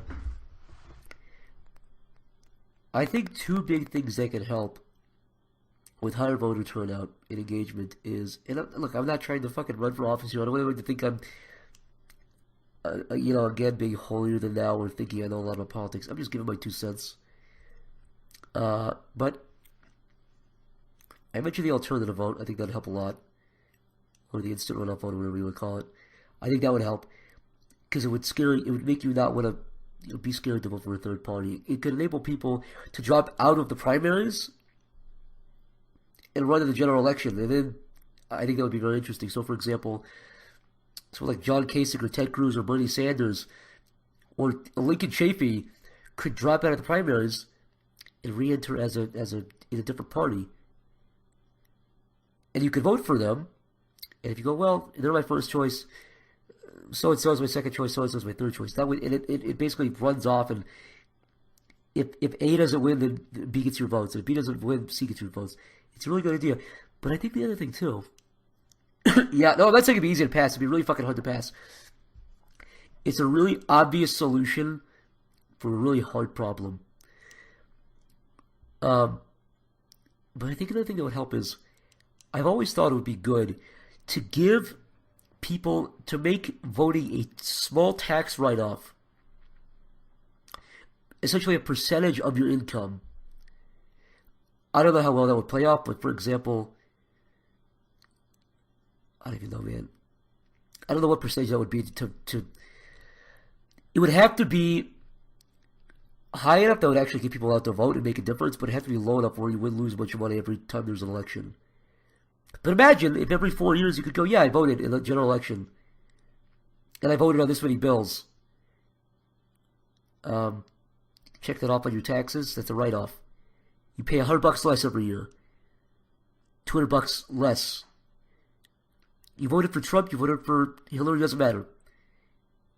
You voted for fucking Jill Stein, doesn't matter. Gary Johnson, okay. $200 less this year you pay. Something like that I think would help. I agree with the holiday thing. I think if it was made a holiday, because a lot of people don't vote because it's rainy or snowy or they have to work or something. That's the biggest reason I talk to people. They say they didn't vote because of the weather, or because they were working, or because they were sick or tired or whatever. So I think those three things could really do something.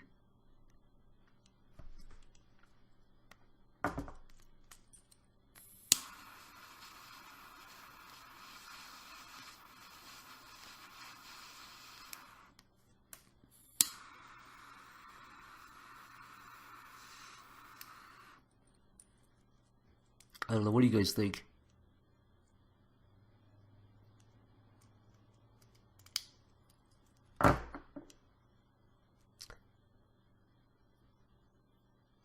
Yeah, somebody in the chat said they had to wait for 2 hours in 2012. I didn't have to deal with that because I was in a smaller state. But yeah, there's definitely stuff that can be done.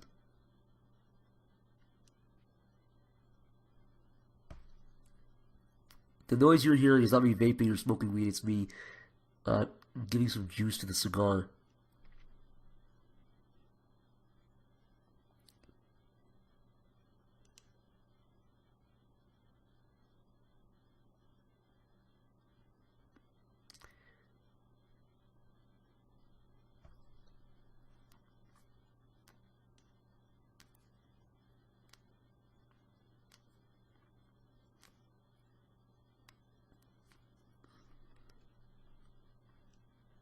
Why cigar? You know, because it relaxes me. I don't smoke cigarettes. I don't smoke weed. I don't do chewing tobacco. I don't do hookah. And you don't have to do any of it. It's not like you're required to check one off and do it. But cigars are one of the few things that every once in a while it's a nice treat. And I find it personally very relaxing. It's not like a cigarette where you just suck it in. In fact, Larry David and Jerry Seinfeld did a really good I think it was Comedians in Cars Getting Coffee. They had a really interesting conversation about cigars versus cigarettes. I can't remember the gist of it, but it was really interesting, I recall. It was a good episode regardless, I would check it out. Curious of my opinions of the 2008 candidates versus now. You mean McCain versus Obama? I think McCain, it seems like lately, in the last couple of years, he's become fucking senile. But he was pretty fucking moderate in 2008. He had no chance of winning. It did not matter who they fucking had in 2008. They were going to lose. Because, like I said, the political pendulum swings back every 12 years if you're lucky. The last person to get 12 years was H.W. Bush in 88. Reagan to H.W., I mean. So 80 to, 80 to 92. From Reagan to H.W. But mostly, every 8 years, it swings back and forth. So McCain had no fucking chance. I don't agree with all of his policies because I'm not a Republican, but, you know. Ollie, I will remove your fucking mod ship.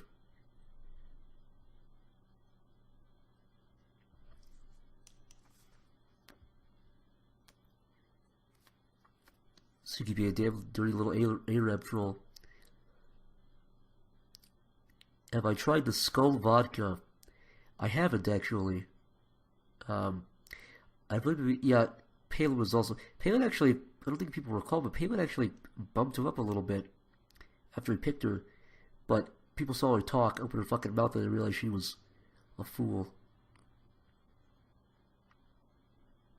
2012, I voted in 2012 almost exclusively because Romney was a maniac and talking about his social stuff was fucking creepy. Talking about overturning Roe v. Wade, I was like, no. I almost didn't vote in 2012 because I was in a super red state. It didn't matter if I voted for whoever. But I went out and voted on principle because Romney was talking about overturning Roe v. He made some comment about Roe v. Wade.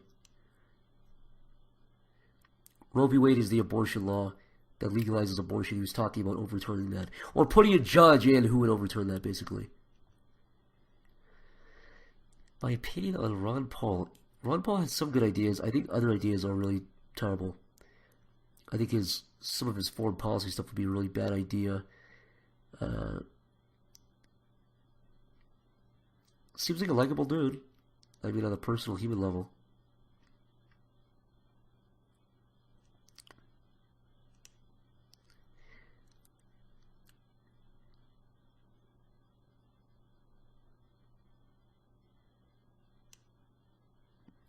Yeah, well, look, I agree with it's votes that turn a red state blue or blue state red. Oh, you're saying it's votes that turn a red state or blue state into a swing state?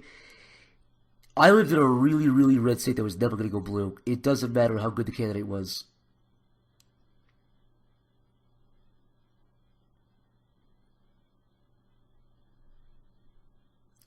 I'm not saying Romney's a lunatic. I'm just saying his idea about Roe v. Wade and judges that scared me. That scared me into voting because I don't look at when I do look at the news, I make sure to look at all sides. Like I make sure to check all independent sides. And when I see Trump said this or Romney said that, I go and look at the source and see what they said exactly. So that wasn't like a spin that I heard. It was something I saw him directly say. Yeah, like if you live in Texas or California or New York or Tennessee or Oklahoma, you're not going to flip the state.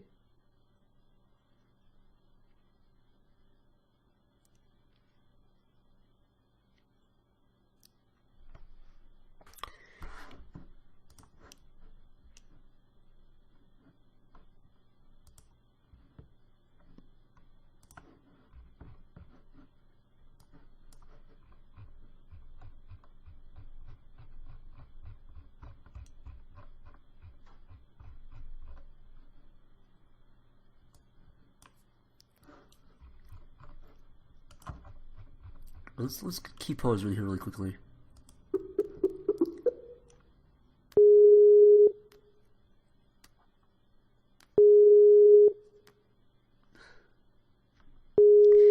Yeah, when people talk about Georgia going blue, I don't care what you say. It's Hey. the troll's been copying a fucking toe. Ah, shit. Keep pausing, everybody. Fuck. Ollie, did you watch the debates? Yeah, I did. I watched a little bit of it. What did you think? What is your real thought? What is your uncensored, unfiltered thoughts on it? Look, I'm gonna be honest here. It was kind of like watching a disabled elderly woman like try to defend herself. It was really awkward because it was like Trump was witty. He had the zingers. He had the punches. He was throwing them left and right. But Hillary was like, like she was staring at the camera. No, she reacted to it. I think if she reacted better, it wouldn't have been so bad. But she would do this thing where she'd open her mouth like smiling, but she'd look at her eyes would be in different directions, and she looked senile. She looked like she was older than Trump, and I don't know who's older. Who's older, by the way? Is Trump older? She's older by like 7 months. Oh, okay. Well, it seems like 7 years. Trump looks like 62 or something. He looks very young. He's like 70, but he looks way younger than she does. Yeah. I don't know. Like her reactions were kind of senile. It's kind of weird. I mean, I'm not talking about her policies here, just the way she like. See, that's the thing. People, whenever you start talking about this, people go, "Well, we're not talking about policies, people," and that people think that's shallow. But you have to realize, like, okay, Walter Mondale in 1984, he didn't have the worst policies, right? But Reagan was wittier. He was more likable, more charming. And that's what won him everything. And his campaign was a lot more positive. That's actually another reason I think Hillary's on a losing battle here, because historically, the more negative your campaign is, it doesn't necessarily mean you do better. 84, Reagan's whole thing was, let's keep the shit going. That's what Obama's thing was too, and he won. You know what I mean? It's like, things are good again. Morning in America, let's keep doing this. But if your opponent's like, you suck, you're bad, it doesn't really say a lot about you. It just tries to scare you into voting for you because the other guy's worse, basically. Yeah. I didn't watch the whole debate, so I have a question. Have you seen the whole thing? Yeah, I watched. All right. Did she cough once? Because I did not hear a cough. She did not. But I wonder if she coughs one time, even if it's a regular human cough, that's gonna be bad for her.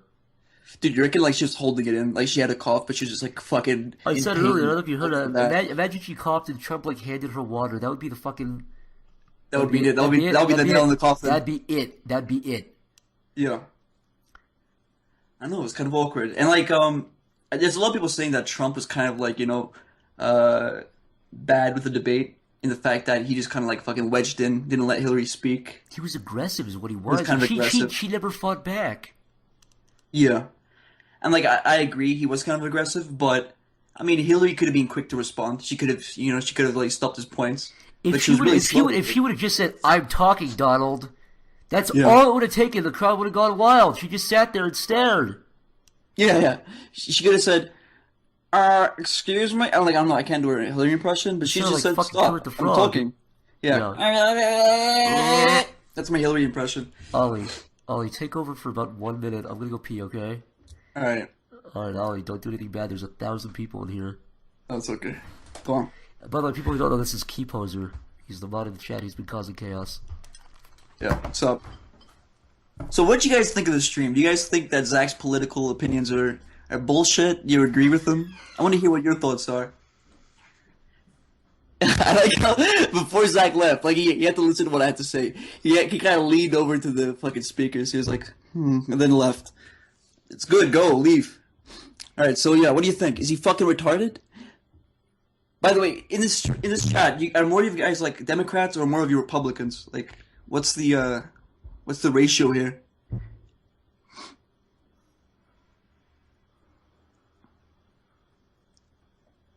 Damn.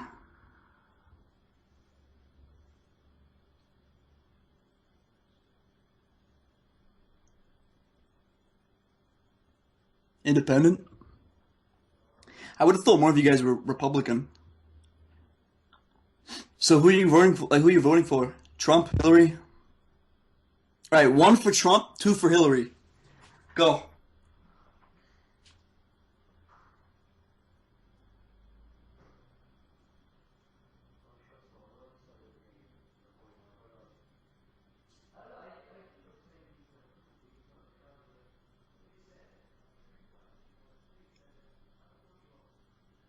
We have more Trump supporters here. Damn. So what do you guys think would happen if Hillary won? Do you guys think that the Trump supporters will get kind of reckless, you know? Start stirring shit up? You think riots would happen? Because I think what would happen is, like if Trump won, you know, it'd be better. Simply because like the Hillary supporters are kind of, you know, I hate to say like these alt-right terms, but you know, cucky, kind of low testosterone, if you will. But if Hillary won, you know, the manly alpha male Trump supporters, they wouldn't take that too well.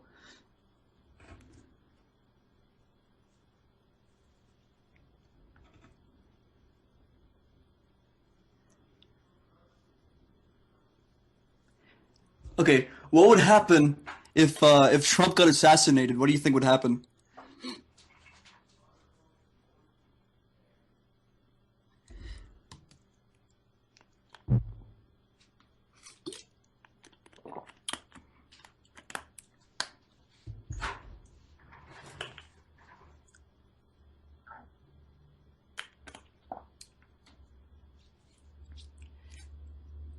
Alright, let's do a straw poll. Give me a moment.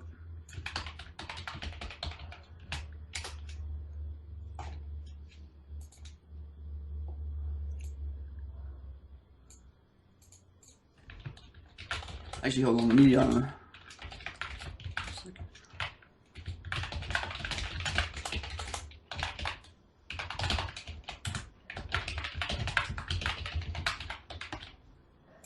since you can't really ask, like, what do you think would happen if so-and-so, if X happened, I'm just going to do, like, a basic straw poll. I just want to know, what are you leaning more towards, Trump, Hillary? If you had to vote. Like, don't say you wouldn't vote. Like, I want to know what would happen if you were forced to vote for one.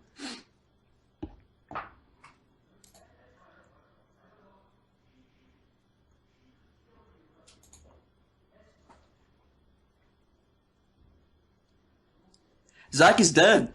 People don't know who I am, so of course the view count's gonna drop. He'll be back though. Give him a minute.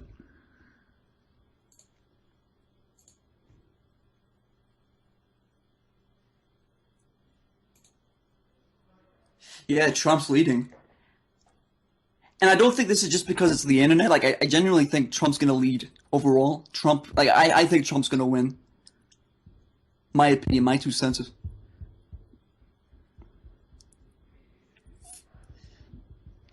You see, it's like Trump has supporters, people who actually really support him. But I think like the Hillary faction is kind of like they only vote for Hillary because they don't want Trump to win. And that, like a lot of her campaign was kind of vote for me so Trump doesn't win, which is weird.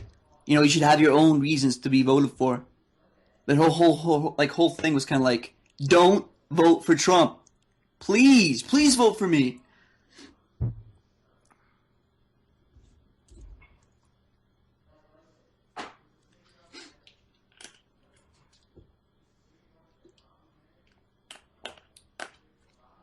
And there's a lot of media push for it too. That's the thing. Like a lot of mainstream media is really hammering the whole fucking Hillary thing in, but it's not working. Like celebrities, TV show hosts, they're all for Hillary. They're all very anti-Trump, but Trump is still winning.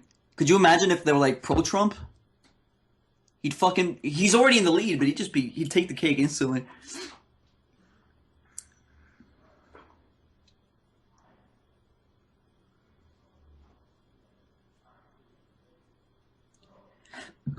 Straw poll Sanders versus Trump. Well, the thing is, Sanders fucking betrayed his voters. So what's the point of that? You can't vote for Sanders.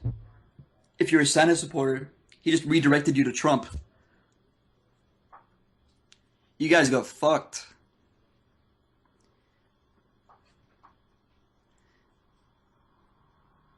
Oh yeah, the fact that Kanye West is running for president in 2020 is the biggest fucking joke I've seen in my life. Have you seen his his MTV speech, his award speech? It was the most incoherent bullshit ever. Like, he's forgotten how to speak because of his ego. His ego is so big that it's destroyed the speech faculties in his fucking brain.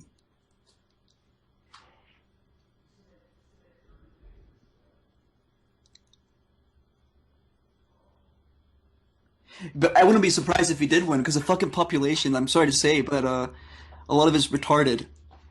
Most Americans are fucking idiots. And I'm not saying Australians are better.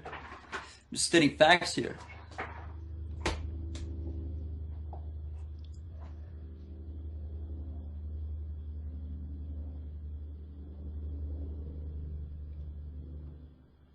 Look, just because you know how to make beats, it doesn't mean you're able to fucking run the world's superpower and control what happens in international relationships, Because you can make a cool tune that people fucking bop their heads to, like, oh yeah, this is good, dude. This is good music.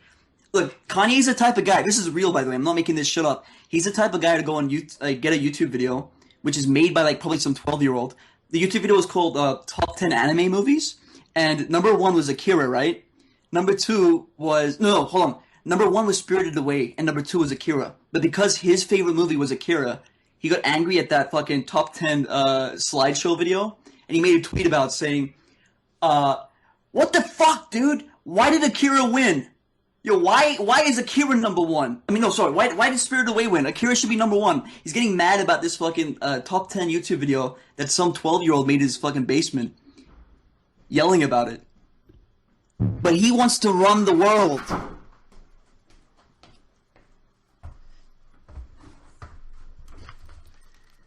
Ollie, were you a good boy? I was being good. Why does someone say LOL? What'd you do? I told him about your secret. What'd you do? I told him, man. I told them all. I was talking about how Akira is Kanye's favorite movie. And how he was pissed off that some guy on the internet said that Spirited Away was better. Oh, he posted a YouTube video with 12 views? I love that. Yeah, he got furious about it. It was like a Windows Movie Maker top 10 video.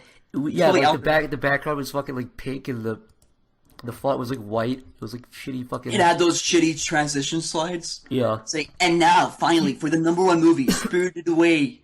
Kanye probably fucking snapped his MacBook and Kim Kardashian had to screaming, kicking. He's also the motherfucking glitch. Yeah. Oh, this is... You guys see that interview? This is just I just want to go this really quick, and we'll get back to that. This has been politics for fucking 3 hours, so I don't want to go on this too long, but... whoa. James donated $5 and said, since the stream's not ending yet, I've got time to throw some smackaroos. Thanks, man. Hey, it's 59 donated $2 and said, fucked my day, stream my girl, and now I'm watching your ball. What a good day. This man's a troll. This man's a no-good troll. Dustin donated $1 and said, would you ever... excuse me. We'd love to see you stream the next debate so you can talk about it as it happens. I was going to do it this time, but John and Lyle and Harry were doing a private call. I didn't want to publicize that. The final donation comes from... But I might do that next time. I might just do it solo. The last donation comes from Oobzer, who donates $1. He says... It's a question. He says, do you think Hillary is trying to appeal to the feminist / Black Lives Matter / PC culture, but she is shooting herself in the foot because people are becoming sick and tired of those groups of people? The answer is yes. And I want to bring something up too. It's a final thought. We'll get back to fucking Akira. Some people, a good amount of people were saying Trump was too energetic and Trump was too... People who were angry at him were saying he was too energetic and he didn't seem presidential. I think the reason why he won is because this is one of the few elections where you need to seem passionate. This is not a regular election. There's a lot of anger fucking boiling over, and he's seizing that, basically. He comes across as he gives a shit, basically. So, I think it was a positive for him, not a negative. Yeah. Anyways, what were you saying? Oh, it was, the last thing I was talking about was Kanye. How did you get to that? Because people were saying Kanye is running for president in 2020. Oh god, I forgot. I was talking about, like, how stupid this guy is. Like, someone just said, y'all ever see Wreck-It Ralph? Which is real. Look up Kanye Wreck-It Ralph on YouTube. This guy compared himself to The Glitch. This is not a conspiracy theory. This is live video footage of Kanye saying... It's an interview, yeah.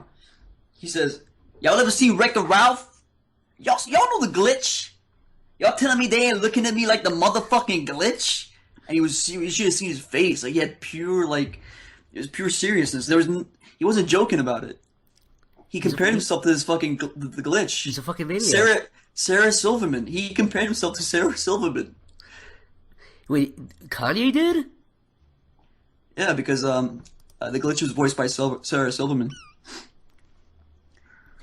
Also, someone who's signed to his label, Good Music, designer.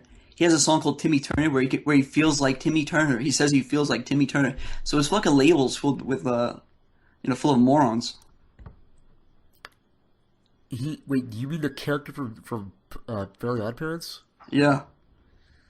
I feel like Timmy Turner. Gotta try to find the lyrics for that. Wait, it's part of a song? Yeah, he made a song called Timmy Turner. It's only a matter of time before a famous rapper makes a song called Eugene and how he feels like Eugene. Eugene from Psychic Pebbles? Yeah. Y'all ever see Eugene? I'm the motherfucking Eugene. I'm the little boy from Eugene. Y'all never hear about Psychic Pebbles? Y'all telling me they ain't looking at me like the #1 animator on YouTube? Zach calls himself that, by the way. That's not my thing. I didn't call myself that. Zach always starts calls and he says, "Hello, you're speaking to the #1 animator on YouTube." It's actually a lie. The guy who shot up the people in Washington said that before he did that. He said, "This is for the #1. This is for the creator of Eugene, the #1 guy, the #1 guy on YouTube, Psychic Pebbles. I love Osama bin Laden death video, real." It's a true story. He liked that on his fucking YouTube. Yeah, he clearly can't be ISIS if he liked that. He's Turkish like you, Ollie. There's something going on there. Ah, man. As the reports were coming in, I was crossing my fingers. I said, "Please, not another Turk roach," as they say on the internet. I saw that. Is that a new thing? That's a meme. Turk roaches. Listen, look. I'm not a human being. I'm actually an evolved roach. I blend in with society. You peel your Turkish face off and crawl in the shit. Sometimes people can see the antennas stick out of my hair. They know? For people who don't know, the guy the Turkish fellow who shot up the Macy's in Washington State, his name was leaked, and somebody said on Twitter, they said, this guy was a fan of yours. I thought it was a joke. I looked at his YouTube page and his Facebook page. He liked my Facebook page and was subscribed to me on YouTube. So and he had a Psychic Pebbles and Demon Volt tattoo. He had the Demon Volt tattoo and a fucking original vintage holographic Eugene shirt. Yeah, he had the holographic one. It was limited edition. You pushed the button too, it made a little noise. Okay, this is the thing about cockroaches, since the fucking chat's still on about that. Have you ever noticed when, like, you stomp your feet or whatever, like, you try to, like, get away from the cockroach, they run towards you? They have something about them. No, because we all live in fucking Australian squalor, Ollie. Well, I mean, you guys surely have cockroaches in America, the land of the freak. No. Fuck. Well, two already. I guess we're shit. You live in squalor. You live in shit and filth. Yeah. Oh, well. Is it true you hate aboriginals? I refuse to answer any questions right now.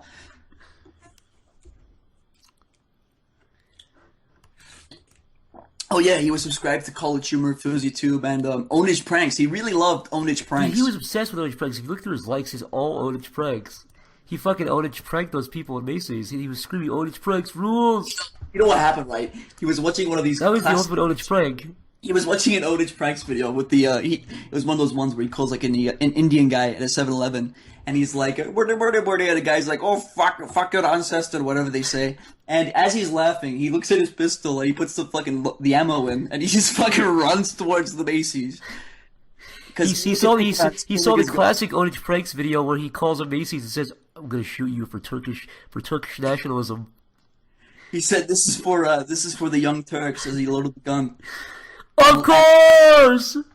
Of course! Of course! Would you watch Jack Uger's death video if it was on live link of him being killed? Yeah, I would watch it just for curiosity. Would you watch his if you were scrolling through Watch People Die, the classic subreddit that Ollie frequents, and you saw Jack Uger... Listen, you know what's gonna be good, because if he freaked out that much over the American Airlines thing, where they're like, sir, please wait just a little bit. He's like, I've been waiting here for hours. Like, this is for Yank Uger. I hate how Sam Harris said all Muslims should be nuked. Yeah, the Young Turks inspired that. Whatever Sam Harris says, he really takes it out of context and fucking blows it up to bullshit proportions. Are you saying he's actually a fucking idiot when he comes to debates? Really? Yeah. Of course! He's a moron. Of course, I'm a moron! I like how that fucking idiot was, censoring Trump's face out for, the first 2 weeks of his presidency. He's like, we're not gonna give him press! And he became the fucking nominee, and he's in every thumbnail now. One of the highlights of this year was Alex Jones versus Cenk Uygur. You know what, I actually thought... When fucking Alex Jones fans were like, well, look at what a retard he is. He's so angry. It's like, dude, have you seen Alex Jones? Are you fucking kidding me? Are you really gonna make fun of somebody else when your fucking dude makes a living screaming and sweating fucking pools of sweat and his face gets pink? I hate them both, but I like Cenk more than fucking Alex. Me too, and that's saying something. Yeah, that's saying something, definitely. He fucking annoys the hell out of me, but he's more likable than Alex Jones is by far. And I really wish I could do an Alex Jones impression, because that's what's his fucking name? The guy, Tim and Eric? The guy from Tim or Eric? Just said that, yeah. Tim Heidecker does a fucking amazing Alex Jones impression. So he does it really well. Fuck. Everybody go to YouTube and type in Tim Heidecker Alex Jones. By the way, do any of you guys religiously watch InfoWars? Because I'm very sorry if you're that fucking retarded. Do any of you do you guys buy supplements? Are you guys buying the pure crystal water filters for $400? Listen, there's fluoride in your water. They're turning the fucking frogs gay. Everyone go to YouTube and type in Alex Jones frogs gay. You don't even have to watch what the result is. Just the fucking title. It's enough. I'm probably gonna wrap this up in a little bit. I've been doing this for how long have I been going for? I wish there was a timer. I don't think there is. Let's see. How long was that Skype call? Maybe that's a good indication. That Skype call was 2 hours, so we've been doing it for at least 2 hours. Okay. So it looks like I started streaming at about 11. So I'm going for 3 hours or so. Did you tweet it when you began? I did. Oh yeah, someone said 3 hours, 12 minutes. Cool. Gosh dang. Nice. World record. I think that's probably the long. No, I think I streamed for 7 hours one time doing a commission. Yeah, a little deal. This comes in second. How do I feel about Eric Andre? I haven't seen enough of Eric Andre's stuff to make a real judgment. I can make a little opinion here. Yeah. I've seen his show, and I like Eric Andre, but his stuff is getting kind of formulaic. It's kind of Eric is Flanderized in a way where, it's predictable what he's gonna do. Right. I mean, it doesn't have the same punch he used to, because it's more of the same. I've seen maybe I saw the one skit I ever saw of his was the one where Hulk Hogan was on his show, and the guy's touching him. The little chubby Asian guy painted green suits touching Hulk Hogan. Not Hulk Hogan. God damn it, fucking Lou Ferrigno, the guy who played the Hulk. Not Hulk Hogan. Jesus Christ. Lou Ferrigno. Your brain is being. It is. I've been doing this for too long. I probably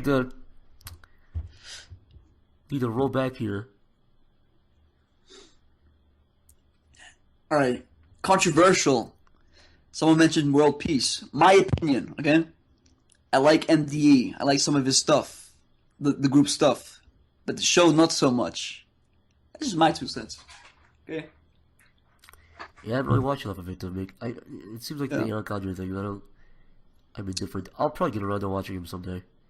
Yeah. They're on my list. Zach doesn't share my opinion. We're independent people. Independent human beings. Yep. This cigar has been going. Yeah, it's been going the whole stream basically. It's a nice juicy one.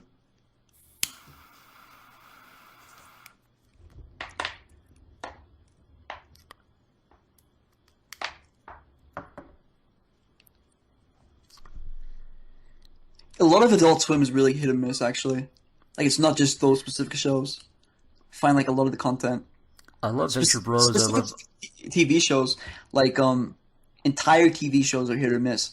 Like, Adult Swim makes some good decisions sometimes, but sometimes it makes fucking horrible decisions with its, I mean, it's always a gamble. You can never tell what's gonna be good, what's gonna be bad. It's all taste too. I know people who fucking swear by Squidbillies, and I can't stand it. I know people who say Squidbillies is the funny. I swear to God, I met somebody who said Squidbillies is the funniest show he's ever seen. Yeah, I guess it's just personal taste. Like, there's a bit of stuff for everyone. I remember I would get anxiety. I would get a fucking panic attack whenever I'd be watching Adult Swim on TV, and Squidbillies would roll over and be like, "Oh, I changed the fucking channel immediately." Someone said this: "Is Man in the High Tower good?" That's the fucking TV show. That was like, I think it was like a Hulu original where Nazi Germany wins. I watched the pilot and enjoyed it, but I totally forgot about that show. I'd recommend the pilot, but anything beyond that I haven't seen. Has anybody else in the chat seen Man in the High Tower or Castle, what the fuck it's called? David Firth is great. Rick and Morty's great. Home Movies was great. But yeah, anybody who's seen that show, please tell me what you think. I'm curious. Zach, have you watched the new Norm Macdonald live episodes? I have not, but I love Norm and I love his podcast. Who was that one guy from Curb Your Enthusiasm who was on Norm? You know Larry's friend? Who was that guy? Sorry, you talking about what's his name? Jeff something. I think so. But you know how he said that joke and he got really offended by it? It's like, did you just read that? You mean the fat guy? No, not the fat guy. Oh, the guy who talks like this. Yeah. Larry, my parents are dead. I'm an orphan. What's his name? Dave? Something Dave? He read a joke that offended him? Norm did? Yeah. He was really offended by it. It's like, dude, how are you offended by jokes? Really? You're supposed to be funny. Yeah, let me find it. Yeah, Super Dave, that's his name. Yeah, Funkhauser. Yeah, he plays Marty Funkhauser. Yeah. His name is Super Dave. I don't know what his actual name is, but that's what. I like how he has a fucking Newgrounds username. You don't like the Pokemon collab with Super Dave? I don't like that. I don't like his Pokemon parodies on Newgrounds. Everyone, please watch my Pokemon parodies. So I said it was a joke about a slave. Excuse me. It was about giving a slave the gift of golden chains.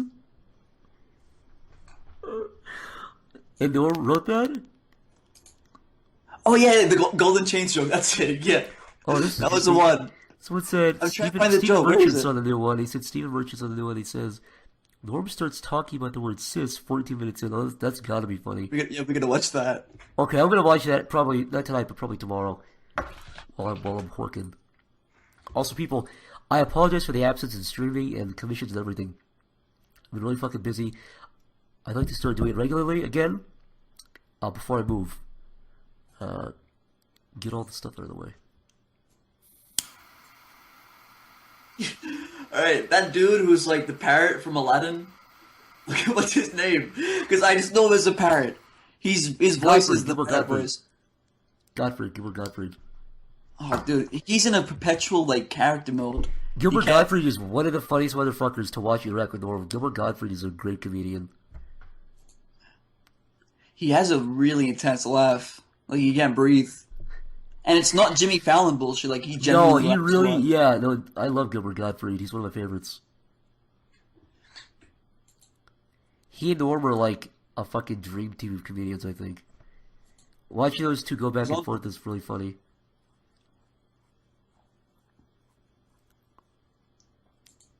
I don't know what the point of his fucking co-host though is. Like, what Apparently, does he do? somebody wrote in quotes, it's a word used to marginalize normal people. That's what Norm said about the word cis, I guess. Oh, yeah, it's true. It's very fucking spot on. Like the co-host Adam, or whatever his name is. Yeah, I like what's the guy. He kind of grew on nice me. It seems like he kind of plays a straight man, I guess. Like during a lot of like, there's that one famous bit, the fucking Angelina Jolie breast cancer joke that was cut. He's there to kind of he's there to kind of blunt to those jokes. I don't know. I don't know if it's necessary. It works. It does what it's supposed to do. Because a lot of times he seems kind of like a rookie. So when Norm has like a great comedian on, Norm always kind of shits on that guy, and it ends up working out really well. He's just a punching bag when he gets Yeah, nervous. basically he's a punching bag. But it totally works. God damn it, Ross. God damn it. I'm close to exiting. You better stop. Yeah, the Adam Sandler one. Adam Sandler was super fucking funny and likable when he was on. Adam Sandler in person is funnier than him in real life. Who would have thought? I mean, in fucking movies, what the hell? My brain's melting. Your turkroach brain. My little cockroach brain is melting, even though it's indestructible. You could You haven't squish eaten me. enough shit today. You have to eat more shit. Listen, you could squash me and destroy my body, but I'll still live. I can live through a nuclear blast. Yeah, Adam, The Ottoman Empire will rise again. You're in Australia. It's already a fucking nuclear wasteland. Oh, it will be when the Chinese decide to, take the gold back. Somebody's fucking rapping in the chat. It's really cool. Hey, man. Teach me how to do that. In the Adam Sandler one, he admits that he doesn't care anymore. I believe it. He didn't have to admit that. Adam Sandler gave an interview where, it wasn't for Norman, it was for something else, where he said something to the effect of, yeah, I just write movies where I want to go on vacation. Like, he's like, yeah, I'll just write a movie about Hawaii so I can go to Hawaii and use studio money. You can't fucking blame him. I mean, you can, but... He made a movie where he found true love, but it didn't work out. He got a divorce. With Drew He Barrymore. thought that it solved all his problems. I love you, Google Shoo. I love you, Googie Gaga. Google Papi. Google Gaga Google. Adam Sandler thinks being a baby is the funniest thing known to man. Maybe he's right. Maybe an alien will come down from another fucking universe I love the and say, classic "Bring us Sandler film, Baby Man. Baby Man." Yeah, Baby Sandler. Okay, I'm gonna end the stream now, everybody, but I want to open up the picture that the guy was talking about. This is what he Better be good. You hyped it up a lot. I hyped nothing up. He was the one who hyped. Is that Adam Sandler right there in the top? That was unplanned. That is Adam Sandler. That was unplanned. It all looped around. Is that Adam Sandler? Yeah, that is. No way.